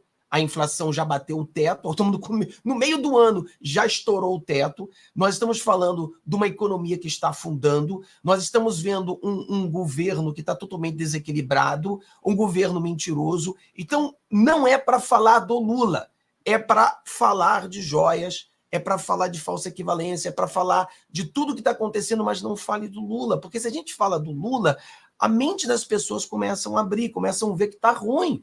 Não adianta a Passapano Lima dizer que as pessoas estão comprando mais. Isso é mentira. As pessoas estão indo nas lojas, todo mundo está comprando menos. É a mesma coisa que os Estados Unidos. É como se a pessoa fala, olha, no Brasil agora, o brasileiro está indo nas lojas, no supermercado e comprando mais. Porra, ninguém está comprando mais. Nós vamos às lojas. Aqui nos Estados Unidos é igual. Eu vou na loja, ninguém compra mais. Não é, não. Não é, não. Aqui o buraco é muito mais profundo, Fábio. Pelo amor de Deus. Você tá de brincadeira. É igual que você tá... Ô, louco, vou discordar. De jeito nenhum. Pelo amor de Deus, Fábio. Você tá de brincadeira comigo. Ô, louco. Aí, quando a economia americana sentiu o baque, o Fed baixou. Os juros foram elevados e subiu os juros. Aumentou o risco da economia americana. O aumento de risco aí é pífio perto do nosso. E os juros aumentou. Aqui o responsável, Campos Neto, maravilhoso, Banco Central, mantiveram os juros no mesmo lugar. A economia num risco danado, crise política, crise social, conta não fecha, contas públicas arrebentadas, mês a mês, déficit cada vez maior, fuga de capitais, redução de base monetária, imprevisibilidade. E os juros, como tá? No mesmo lugar. E nos Estados Unidos? Nos Estados Unidos não, compensou a economia. Não dá para comprar, pelo amor de Deus, Fábio, faz isso não, o povo vai achar que nós estamos bem aqui, então não. Mas aqui também está muito ruim, porque o que aconteceu? O Biden conseguiu elevar a inflação a 9%, mas só que depois disso a inflação baixou. Só que o efeito está chegando agora, né? O cara fala assim, a inflação estava 9%, agora a inflação baixou, mas o efeito nos preços continua, tá um absurdo. Eles estão fazendo a mesma coisa que agora eu estou vendo que está fazendo no Brasil. Quando não aumenta o preço do produto, diminui o produto. Aqui as duas coisas. Aqui as duas. Não, aqui as duas. Aumenta o preço e diminui o pacote. Aqui é brasileiro, filho. A bolacha de wafer, só uma comparação, a bolacha de wafer vem com uma do lado da outra, assim, o pacotinho até embaixo. Agora vem uma só. É uma fileirinha só. Revolta do cara que come bolacha. Vou vender Oreo sem aquele negócio do meio, né? Aquele negócio do meio, Oreo vai ser vendido sem aquele do meio. Pelo amor de Deus. Mas é isso, é tudo um jogo. É tudo um jogo. Eles querem enganar. Vamos falar da joia, fala da joia, mas não diz que o Oreo não tem mais a coisinha do meio. Pode até ser o mesmo jogo, mas o brasileiro joga no modo hard. Vocês estão no easy aí, pô. É verdade. Não complica não, a diferença é grande. Pelo amor de Deus. A diferença é institucional, econômica, monetária. Pelo amor de Deus, Fábio, a diferença é brutal. O frango de 1 quilo é 700 gramas hoje. É porque a grande verdade, cara, eu olho o Brasil. Eu tô revoltado. Fala. Eu tô revoltado desde dezembro, porque no meu Natal aqui, eu tive a infelicidade de comer um pombo. Eu comprei um peru, veio um pombo. Não tô brincando. Era um pacotão enorme. Todo mundo me sacaneia aqui em casa por causa disso. Porque peru de Natal, você espera o ano inteiro pra pegar aquele peru de Natal, aquela coxa de peru enorme. Você fala, pô, que legal, né? Aí veio aquele pacotão congelado. Falei, pô, legal. Peguei um peru bacana. Aí assei e saiu um pombo. Fiquei com dó. Falei, tadinho do bicho, filho. Mataram, coitado do bichinho. Brasil. Puro suco de Brasil. Eu vejo que os Estados Unidos, assim, quando a gente olha para o Brasil, se a gente olhar detalhadamente para o Brasil é um país socialista. O Brasil é um país socialista. Você vê que o Brasil é socialista. Os Estados Unidos se nós temos um governo como o Biden, né, que não é um governo, que não, o povo, porque são tantas pequenas empresas, tantas microempresas, que a economia ainda consegue sobreviver um desgoverno como o Biden, né? Alguém que ninguém sabe quem é que está por trás. A gente sabe que não é o Biden, mas ninguém sabe quem é que está por trás, né? Então, realmente, mas a gente vive a nossa realidade. A realidade minha aqui também está complicado, galera. Complicado. Por exemplo, o Joe, ninguém hoje nos Estados Unidos consegue comprar uma casa. Ninguém hoje nos Estados Unidos, o cara tá conseguindo comprar um carro. Não dá. Não dá. Caramba, Ô, Fábio, aí não, Fábio. Ninguém no Brasil tá conseguindo comprar mais um bife. Ninguém no Brasil consegue. Você tá falando de casa e carro, meu filho. Pelo amor de Deus. O brasileiro não consegue pagar o aluguel no fim do mês. Ô, Fábio, aí não, pô. Aí você esculachou. Você vê a diferença de realidade, como é que fez. Olha que coisa, olha a diferença de realidade. O americano tá em crise porque não dá para comprar uma casa. Imagina se o nosso problema fosse esse. O carro que ele consegue comprar é um de 150 mil aqui no Brasil. É o carro que ele consegue comprar ainda. Rapaz, entregador de pizza lá tem Corolla. Eu não tô mentindo, Fábio? Não tô mentindo. Não, agora o entregador de pizza tem no Tesla, porque o Tesla é tão barato, a eletricidade, tem nego fazendo Uber de Tesla aqui. É outra realidade, bicho. A diferença é muito grande, infelizmente. Ó, sabe um negócio que a gente esqueceu? A gente falou essa transmissão toda sobre as questões econômicas, sobre o Lula, mas sabe qual que é um ponto que não pode deixar de figurar em todas as transmissões? Mais de 1.000 pessoas presas, mais de 1.000 presos políticos, a revelia do devido processo legal, da Constituição, da lei, dos parâmetros internacionais de direitos humanos, um deputado preso pelas palavras, com perdão presidencial rasgado, que cumpriu 25% da pena, e diferente dos criminosos comuns que saem quando cumprem, ele ainda não saiu. Isso não pode ser esquecido. Sabe por quê? A gente não pode esquecer das milhares de pessoas, milhões, censuradas, ou pelo medo ou pelo Estado. Tanto faz. Ou pelas big techs a serviço do Estado. Dá na mesma.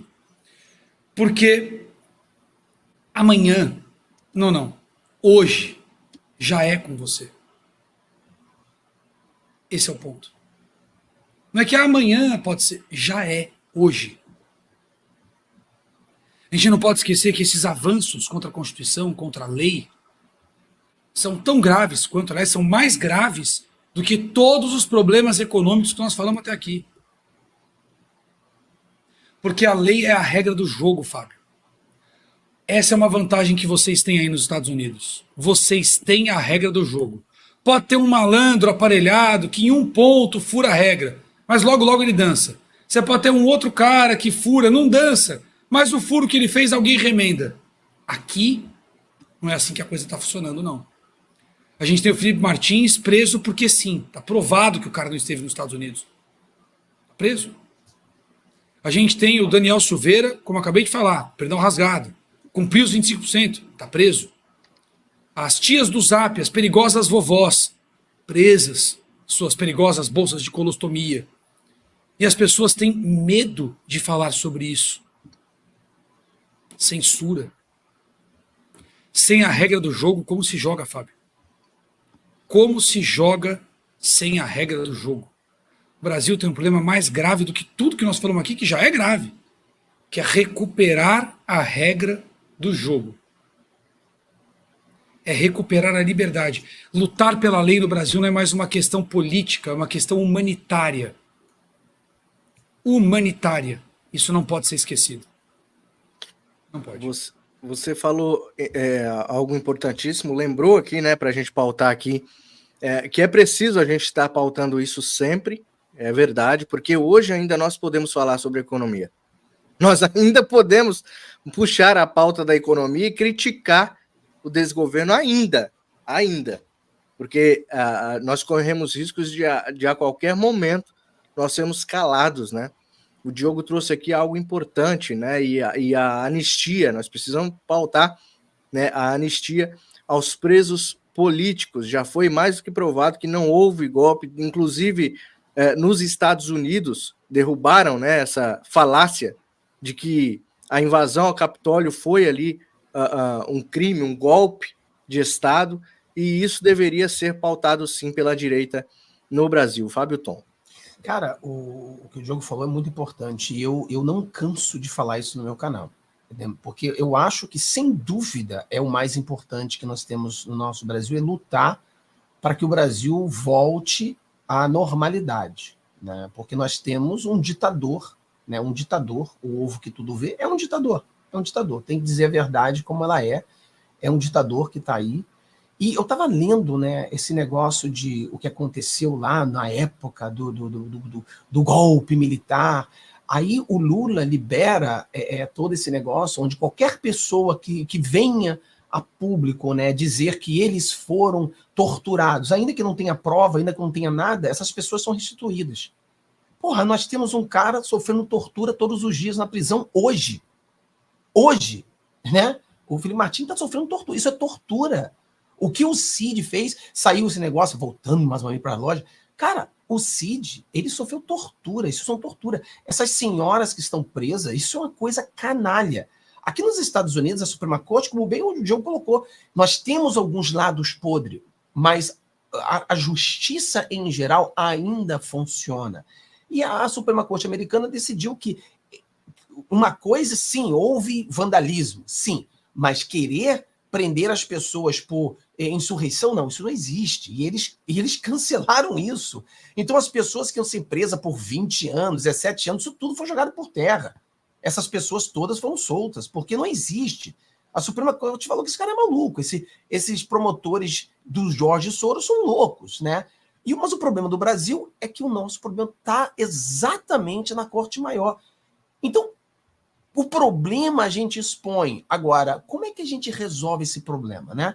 Como é que a gente soluciona esse problema? Eu tenho falado para as pessoas, a minha visão é questão de tempo e esse problema será resolvido, mas esse problema ele não pode ser resolvido de forma imediata, nós temos que trabalhar. Por exemplo, essa chapa, né? Eu estou chamando chapa, a gente sabe que não é chapa, porque o Salles está no Novo e o Eduardo Bolsonaro está no PL, mas são dois candidatos ao Senado. Eu apoiarei todos os senadores que tiverem em pauta o impeachment do Alexandre de Moraes. Se você não tem isso em pauta, eu não vou te apoiar.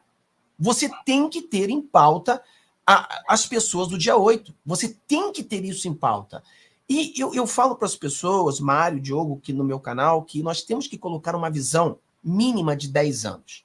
Se nós tivermos uma visão de 10 anos para consertar o Brasil, em 10 anos nós trocaríamos todos os deputados, todos os governadores, todos os senadores, e em 10 anos nós conseguiríamos colocar 4 ou mais ministros na Suprema Corte.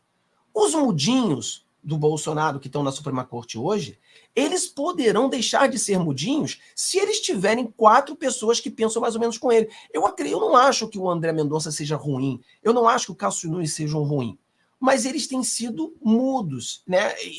E às vezes eu não vou me colocar no lugar deles. Eu teria a coragem de me levantar contra os ditadores, né? O 9 contra 2? Não sei.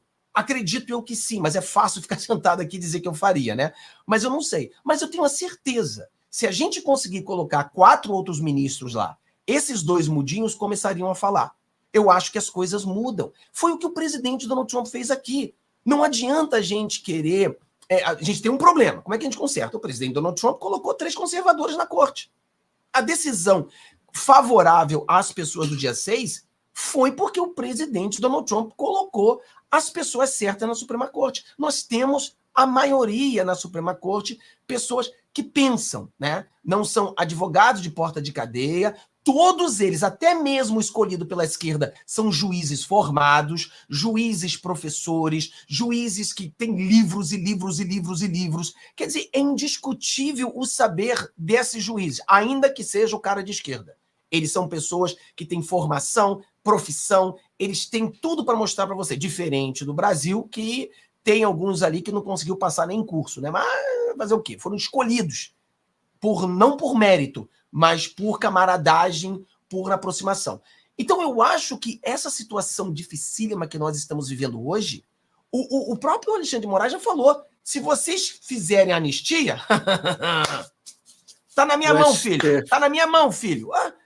O cara já ameaçou, dizendo que quem manda é ele. Então nós temos a lei Alexandre de Moraes, né? Porque é a lei dele. Então nós temos a Constituição e temos a lei alexandrina, né? Quando a Constituição está de lado, e ele deve ter um livro vermelho chamado Lei Alexandrina. Vamos ver o que diz aqui na minha lei, né? Na minha Constituição Alexandrina. Ah, na Constituição não pode, mas no meu livro pode. Então ele pode tudo. Então ele já está dizendo, se a gente fizer uma anistia, ele vai barrar a anistia. Basicamente já falou isso pra gente.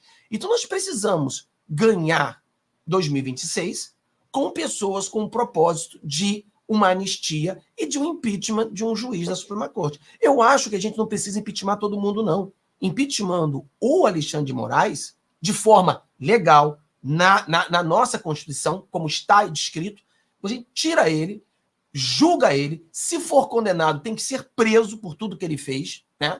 E aí os outros vão botar o rabo entre as pernas, porque eles vão entender que eles não são os donos da verdade, eles não são dono da Constituição, eles não são os todos poderosos. E aí eu acho que a normalidade volta. Mas algo muito drástico tem que acontecer. Se não acontecer isso, eu não vejo. Mas a nossa visão não pode ser tic-tac, não pode ser 48 horas, não pode ser imediatismo. Tem que ser algo bem pensado, trabalhado, estratégico. Porque eu acredito que o Brasil ainda, essa é a minha opinião, não é ainda uma ditadura. Eu acredito que o Brasil é uma semiditadura, é uma democracia híbrida. O Brasil caminha para uma ditadura. Mas eu acho que ainda há meios legais da gente mudar isso. Diferente de uma Venezuela, que só vai mudar com uma guerra civil, com uma revolução. Diferente da Rússia, diferente de Nicarágua, eu acho que o Brasil ainda tem jeito. Mas nós precisamos ter uma visão de médio a longo prazo, porque a pessoa fica com raiva de mim quando eu falo médio e longo prazo. Mas, pô, pessoal, eu queria que fosse ontem. Mas o problema é que não há como fazer isso tão rápido. As peças do jogo que nós temos, elas são jogadas de maneira burocrática e não é tão rápido assim. A gente precisa trabalhar para esse meio. E esse meio só vai funcionar médio e longo prazo. Mas a gente tem que começar a trabalhar hoje. Ontem. E eu tenho feito esse trabalho, o Diogo tem feito esse trabalho, o Mário tem feito esse trabalho, mas é um trabalho que a gente começou ontem e o resultado ele vai vir 2026, 2027, é onde a gente vai começar a ver. E temos que colocar alguém de direita também, porque essa visão de 10 anos é para mudar geral. E nós conseguiremos mudar o Brasil. É pouco a pouco, mas uma visão de 10 anos aí, eu acho que a gente consegue consertar muitas coisas. Ô Fábio, eu vou colocar um outro ponto, e eu entendo a sua visão, porque a sua premissa parte de uma normalidade institucional. Você vive, apesar da crise nos Estados Unidos, uma normalidade institucional. O problema é que o parâmetro no Brasil não é o mesmo. Vou tentar colocar uma outra perspectiva sobre o que você colocou. Em um cenário normal, eu concordaria provavelmente ipsis literis com o que você disse. Preparamos para 26, vamos investir em um novo Senado. Não acho que seja possível trocar todos os deputados, todos os senadores. Todos os congressos pelo mundo têm maioria fisiológica, fato. Inclusive nos Estados Unidos. Dentro dos republicanos tem fisiológico pra caramba. Dentro dos democratas tem fisiológico pra caramba. Você tem grupos, você tem a ala maga dentro dos republicanos, que é mais aguerrida, e tem uma ala que não é maga. Você já sabe como é que é o negócio.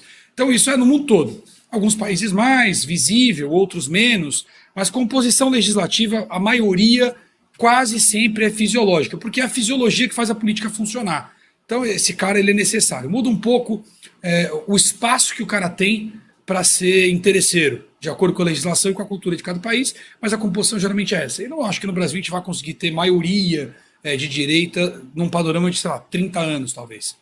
É uma opinião minha, olhando para como a coisa funciona. Mas se nós estivéssemos em normalidade democrática, seria uma boa estratégia. A gente vai, coloca o Senado, melhora o Senado, cria um ambiente de pressão, mas nós não estamos.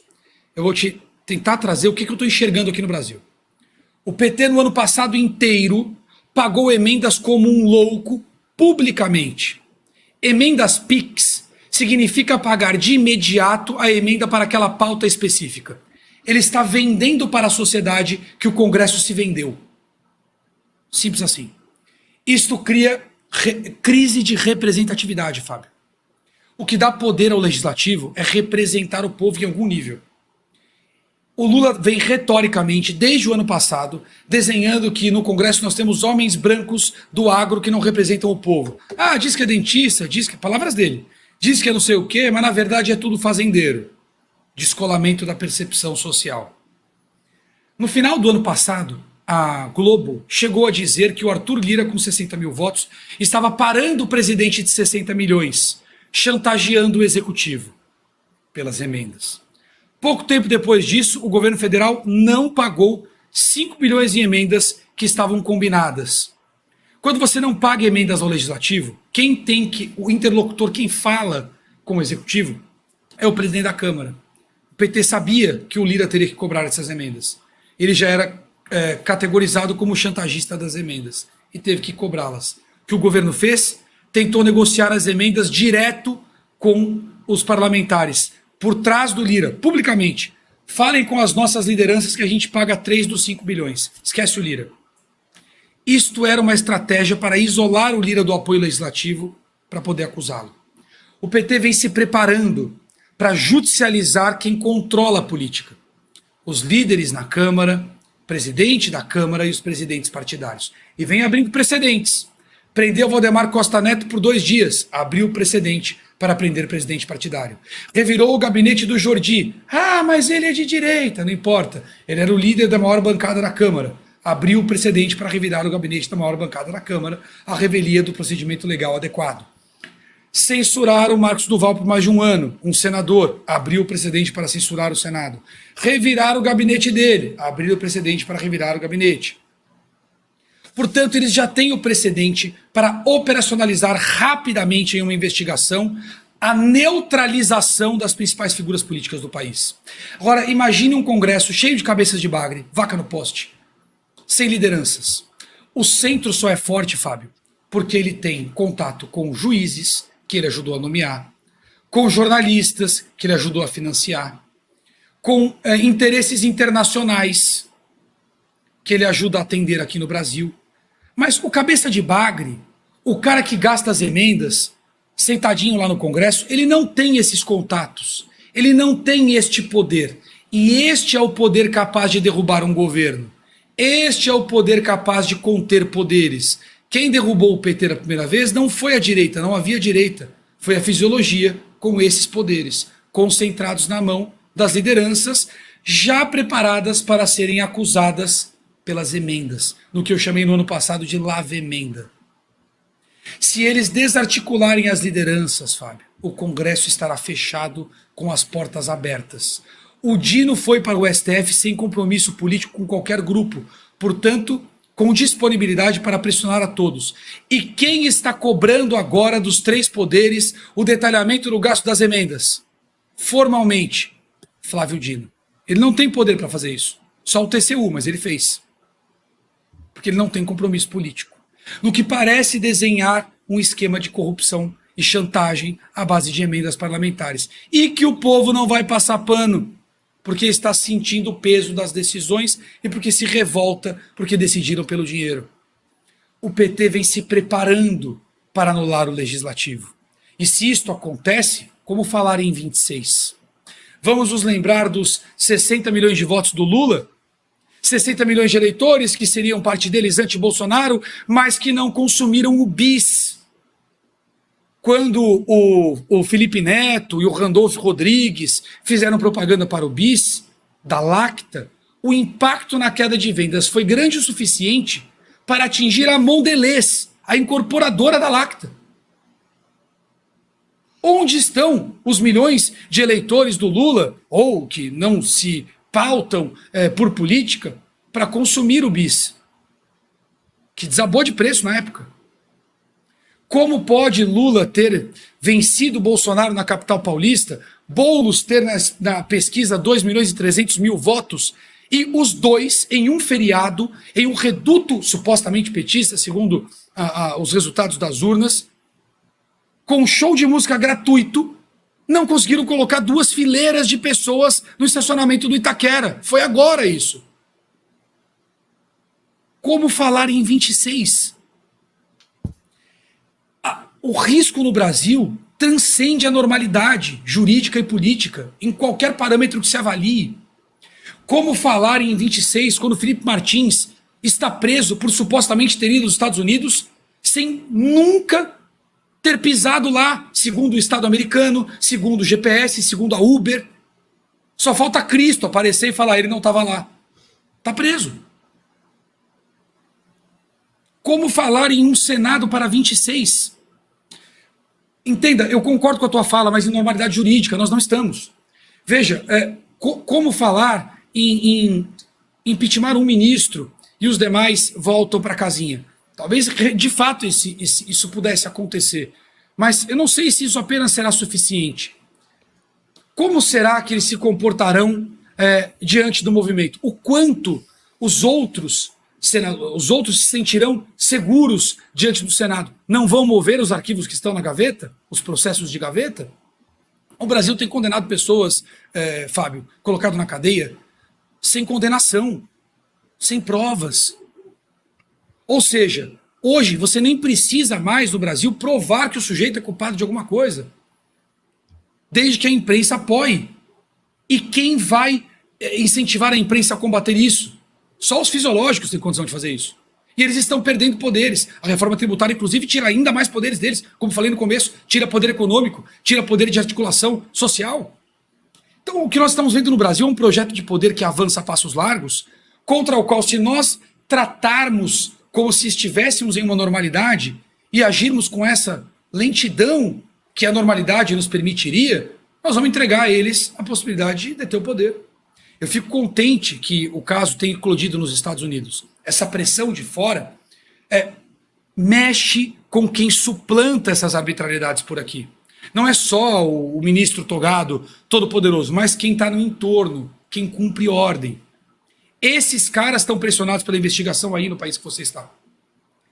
Não há lealdade entre os desleais e ninguém quer ser a bandinha do Titanic. Então esse tipo de movimento cria uma percepção de esvaziamento. Então, e por isso acredito que nós temos grandes chances. Há uma mudança no interesse internacional, a matriz política internacional está mudando rapidamente, inclusive aí nos Estados Unidos. Eu sei que a agenda woke 2030 tem sido chacota, inclusive entre populares democratas. Se coloca como democrata, mas tem tirado sarro da agenda woke. Eu sei que ela passa por um momento de fragilidade. E isso desenha um pouco da mudança. Isso é benéfico para nós. Mas é preciso que os nossos agentes internos tenham consciência do tamanho do problema. Pressão internacional não muda o Brasil. Ela apoia. Mas são os agentes internos que têm que promover a mudança. O Senado precisa compreender de uma vez por todas que se eles não preservarem os próprios poderes, não tem 26. O STF está legislando, Fábio. É o maior poder do legislativo, legislar abertamente. No caso das drogas, eles deliberadamente substituíram o parágrafo 2º do artigo 28, o texto que está na lei, pelo texto que eles desejaram, sem ter um voto. O que você falou sobre a anistia é gravíssimo. E ele falou mesmo, eu vi em entrevista. Quem define a anistia é a Constituição e quem interpreta é o Supremo. Foi a frase que o Alexandre de Moraes usou, no que você citou. Então eles já estão proclamando legislar, inclusive, sobre a Constituição. Então, se o Senado não retém os seus poderes, veja, o Congresso, inclusive, negocia com base no poder de legislar, de barrar lei, criar lei, verificar orçamento. Eles estão perdendo todas essas prerrogativas, a desoneração, Fábio, em uma canetada. Aí estamos falando de uma pauta de interesse econômico. Olha o tamanho da invasão na fisiologia política. Isto é um risco enorme para o país, quando não se encontra na realidade o resultado dos processos eleitorais, no mundo real, nos dados auferíveis, os que não dependem de pesquisa, não dependem de institutos, e quando se tem essa normalidade jurídica. Então, eu queria trazer essa outra perspectiva do tamanho da gravidade que está a situação no Brasil. Se nós tivéssemos o mínimo do parâmetro de normalidade, a tua lógica estaria perfeita. Realmente melhorar o Senado para ter mais suporte interno, para poder reagir. Mas até para isso, temos o problema da dinâmica de uma mão lava a outra e as duas enforcam a democracia. Quer dizer, o STF está na mão do Senado, mas o Senado está na mão do STF. Enquanto há prerrogativa de foro, ou há um enfrentamento direto, institucionalmente, eu digo, dentro da lei, com processo de impeachment, tudo como tem que ser. Mas ou há um enfrentamento direto que tenha potencial para neutralizar a perseguição do Supremo, quando vai se conter os poderes abusivos do Supremo, ou não dá para ter meia reação. Esse é o ponto. Talvez por isso nada tenha acontecido ainda, porque é muito difícil ter uma reação incisiva. Uma reação minoritária, pontual, é mais simples. Agora, eu vejo como inevitável um eventual impeachment do Alexandre de Moraes vai impactar os demais. Afinal, a condenação de Daniel Silveira, quantos condenaram? 10 dos 11. Eles assinaram aquela ilegalidade. A prisão das pessoas agora, pessoas inocentes. Fábio, no caso do Brasil, é diferente do 6 de janeiro aí dos Estados Unidos. É mais grave. Aqui essas pessoas teriam que ser julgadas na primeira instância. Elas não têm prerrogativa de foro. Não era para estar no Supremo. Só por isso aí já é nulidade processual. Agora, imagine essas pessoas condenadas com uma série de vícios no direito, de nulidades processuais, inclusive sob a ótica do direito internacional, com o fato que não se enquadra na lei. Essas condenações foram chanceladas por quantos ministros? Então, a situação no Brasil, infelizmente, é muito mais grave do que qualquer paralelo que eu conheça recente, do ponto de vista jurídico e institucional. É muito mais grave. Agora, há um aspecto positivo. A gente tem visto a Desmídia apontando os abusos do Supremo, isso é uma mudança de posicionamento. A gente tem visto os políticos criando o distanciamento das agendas, isso é mudança de posicionamento. Há uma tendência de reação, mas essa tendência ainda é muito tímida diante da ameaça que nós estamos enfrentando. Enfim, desculpem um pouco a extensão, eu até procurei resumir o máximo que eu pude, porque tem detalhes para tudo que eu estou colocando aqui, mas eu acho que o cenário que nós estamos vivendo hoje, do ponto de vista político e institucional, não tem paralelo histórico no nosso país. É muito grave. Enfim, desculpe aí colocar. Vi você falando sobre 26 e isso me preocupa, porque enquanto o pessoal em Brasília tiver essa percepção de que está tudo bem, nada acontece, a gente vai lá, a gente elege e tal, dá tempo. Enquanto eles estiverem nessa, o outro lado está acelerado. Está eclodindo investigação de emenda no país inteiro, em todos os estados. Está acusando o legislativo de chantagear o executivo. Está mirando nas lideranças, está censurando a internet, está passando IA, está mudando o regime tributário, está avançando. E nós estamos nessa de 26, a gente vota e tal. Então, assim, eu sei que você está nos States, aí a tua referência é outra, mas tentando trazer um pouco do que eu estou enxergando por aqui. Por aqui a coisa está pesada, Fábio. Então, mas, Diogo, esse ponto que você contou, concordo com tudo isso. O problema é que como nós iremos mudar? É aquela coisa, né? Tem um ditado que diz, né? A definição da insanidade é você fazer a mesma coisa esperando um resultado diferente. Então, nós precisamos que se levante contra os ditadores. E com esse legislativo que nós temos, isso não vai acontecer. Então, quando eu falo... Esse é o meu ponto. Se a ameaça, Fábio, está na fisiologia, esse é o meu ponto. Eu não espero que esses indivíduos façam a coisa certa pelo motivo certo. Não farão. Não vão fazer pela Constituição, pela lei, pelo povo, porque é certo. Esqueça. Por isso não. Mas que façam em causa própria. É importante que eles compreendam que o regime não está mirando em mim ou em você, Fábio. Para nos silenciar, eles não precisam de nada novo. O foco está neles.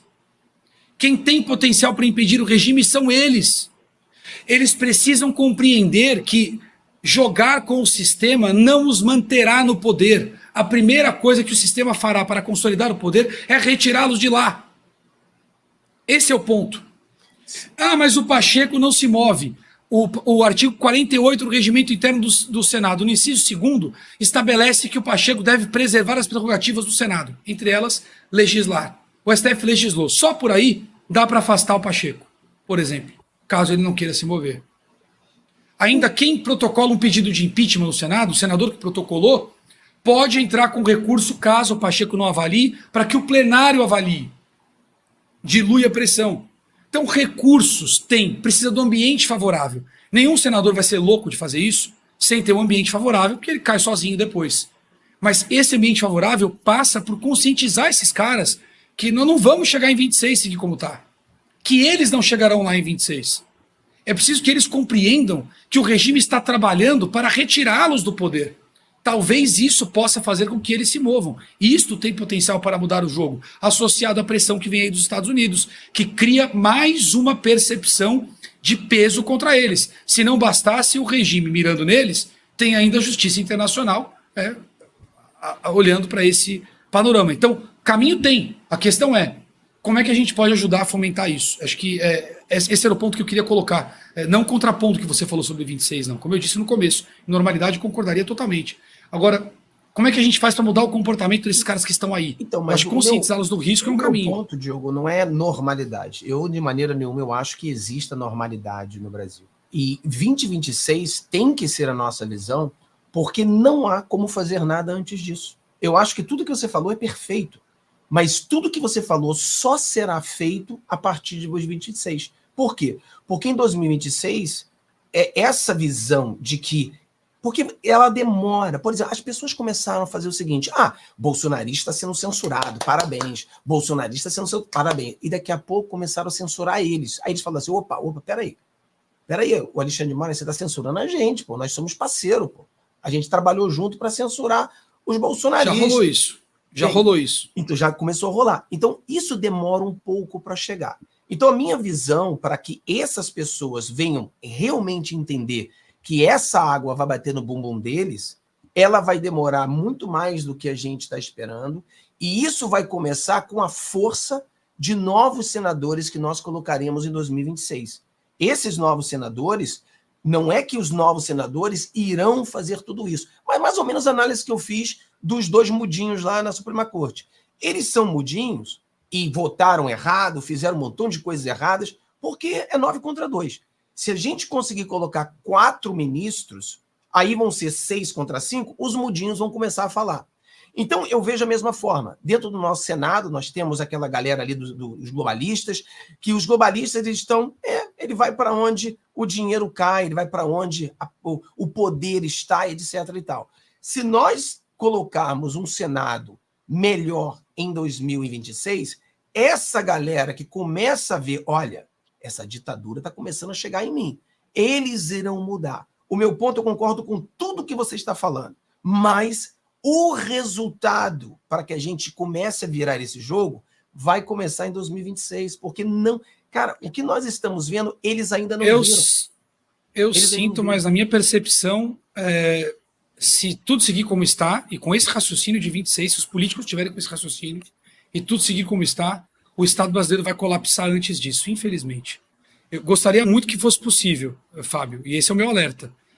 Mas eu acho que se seguir como está, não chegamos em 26 com a fisiologia política operando. Até lá, o sistema vai mover para se consolidar no poder de uma vez por todas.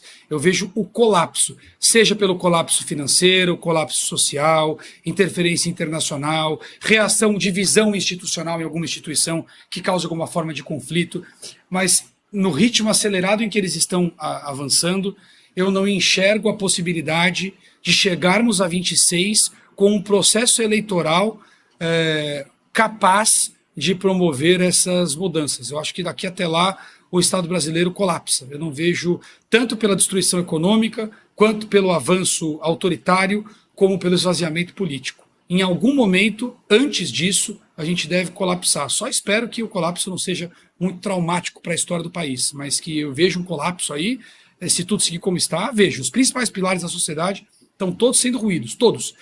Nas instituições, todas elas, sejam elas instituições militares, policiais, enfim, secretarias e por aí vai. A gente tem um colapso econômico evidente, latente, acelerado, um crescimento de insatisfação popular que muitas vezes não compreende muito bem todos os problemas que estão em curso. Então é uma revolta que, quando estourar, deve ser difusa, e há uma mudança de interesses internacionais que pode meter o bedelho aqui, dependendo de como a coisa eclodir. Então, tudo isso está rolando, os militares estão perdendo garantias, estão perdendo benesses, estão perdendo proteções burocráticas, e isso causa problema historicamente. O golpe da República passou por uma crise de representatividade militar desse nível. Então, assim, o que eu estou vendo são elementos de alto risco em todos os segmentos, avançando muito rapidamente, e acho que o Legislativo ainda tem condições, caso se conscientize do tamanho do problema, de mover-se. Agora, se infelizmente seguir como como você colocou, e eu acho possível, tá? Por isso meu alerta. Se seguir como você colocou, eu acho que a sociedade deve colapsar antes disso. Enfim, Mas eu acho que vai piorar antes de melhorar ainda. Não chegamos ainda ao fundo do poço. Eu acho que as coisas vão piorar ainda mais. Eu acho que a gente vai chegar no fundo do poço, vai ter um calabouço que você vai abrir assim, vai afundar mais ainda. E aí é onde vai vir uma realidade, onde as pessoas, não dizer o povo não está vendo. Quem não está vendo ainda é as pessoas que pensam que estão se beneficiando com o ditador. Mas eles vão cair na realidade que, olha, esse ditador vai para cima de você também. É o famoso dito do pastor lá na Alemanha, né? Que vieram por ele, não vi nada, vieram por ele, não vi nada, e quando veio para a gente, ele está tudo ferrado já. Então, eu acho que vai piorar ainda muito, mas eu acredito que o Brasil vai virar esse jogo, acredito que a gente vai vencer, mas eu acredito que essa vitória, ela vai vir lá, na minha visão, começa em 2026 para diante, essa mudança, né? É o que eu tenho visto aí, mas vai piorar, as coisas ainda vão piorar, porque o Lula é presidente, então vai piorar, as coisas vão piorar. Eu acho que o Brasil ganha também, viu, Fábio? Mas a minha preocupação só é a que custo, só isso. Assim, ó, se houver um colapso no Brasil, e que se nada for feito, eu acho que colapsa antes de 26, mas se houver um colapso, eu acho que a gente recupera a normalidade democrática pós-colapso. Mas o colapso tem um custo histórico, pode ter, a depender do caso, custo de vidas, como já aconteceu na história, em revoltas similares. Então, essa é a minha preocupação. Eu gostaria muito que nós tivéssemos uma resposta institucional, democrática, legal, mais do que necessária, clara, antes que nós passássemos por um processo desse. O Brasil não tem na sua história um grande processo de colapso desse patamar que eu vejo se avizinhar agora por aqui. Então essa é a minha preocupação. Eu gostaria muito que nós não passássemos por isso. Mas eu concordo contigo.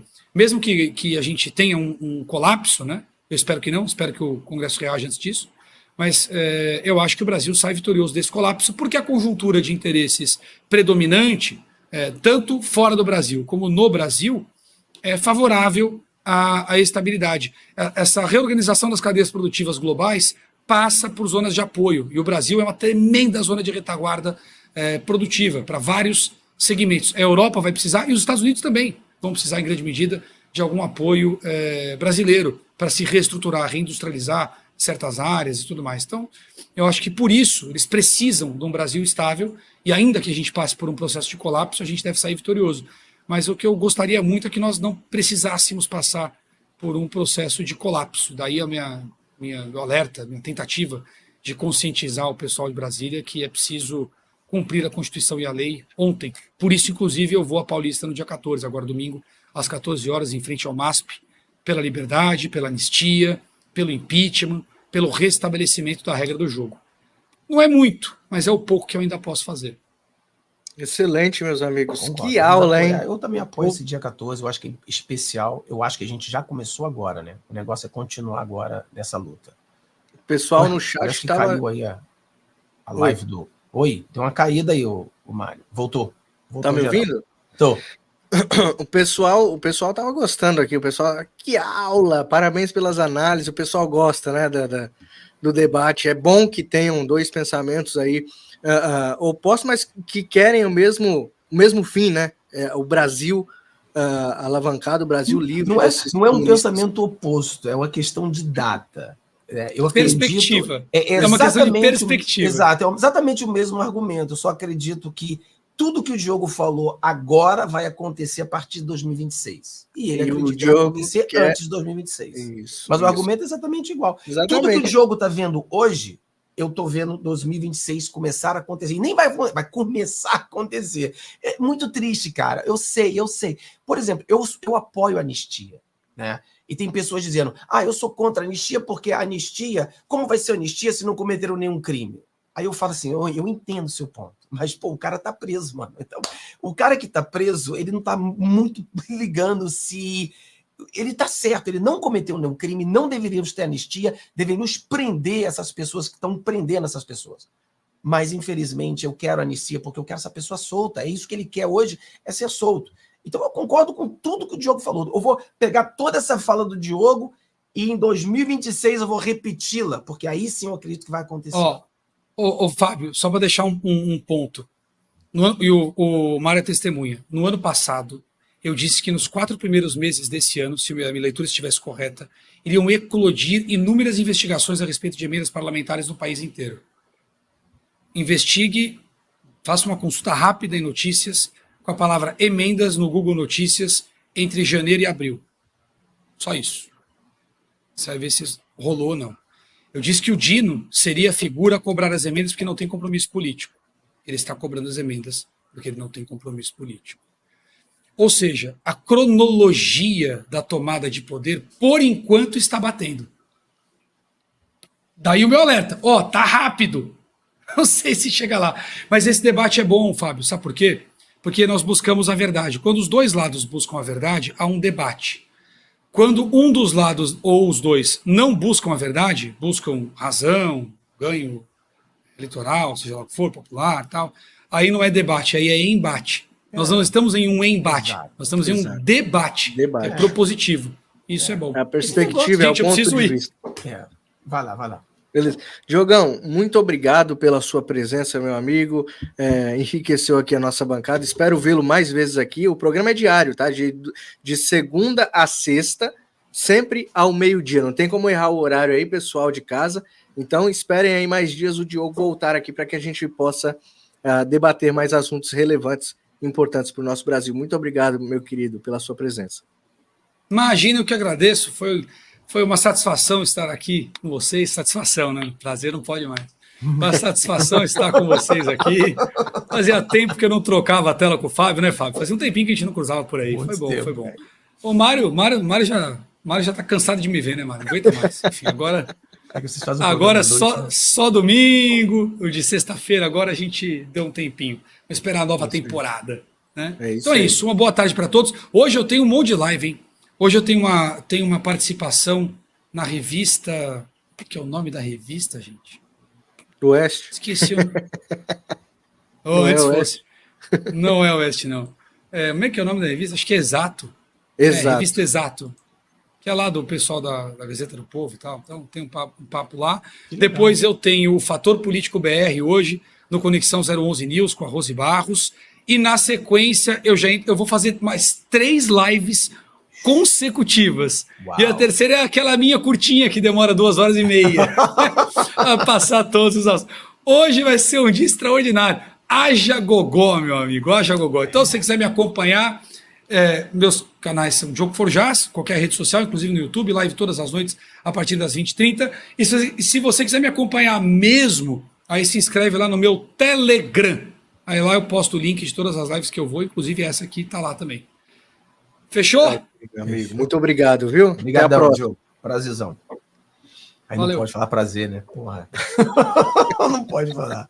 O Diogo é sensacional, né, pessoal? Segue o canal dele aí, o cara do bem, né? Que luta junto com a gente aí. E aquela coisa, né, mas nós somos aqueles pequenininhos, né? Você, eu, o Diogo, somos pequenininhos, não estamos em nenhuma panela aí. E a gente precisa do apoio orgânico de cada pessoa realmente seguir a gente e bater um papo sobre... É muito, muito, muito rico, né, cara? A gente bater esse papo é muito rico. E é o que eu falo, não existe debate, porque debate hoje que você vê, cara, é todo xingamento, a pessoa xinga cada um, xingando o outro, ninguém aprende porra nenhuma, é só xinga e xinga. Não, a gente bate papo. Quer ganhar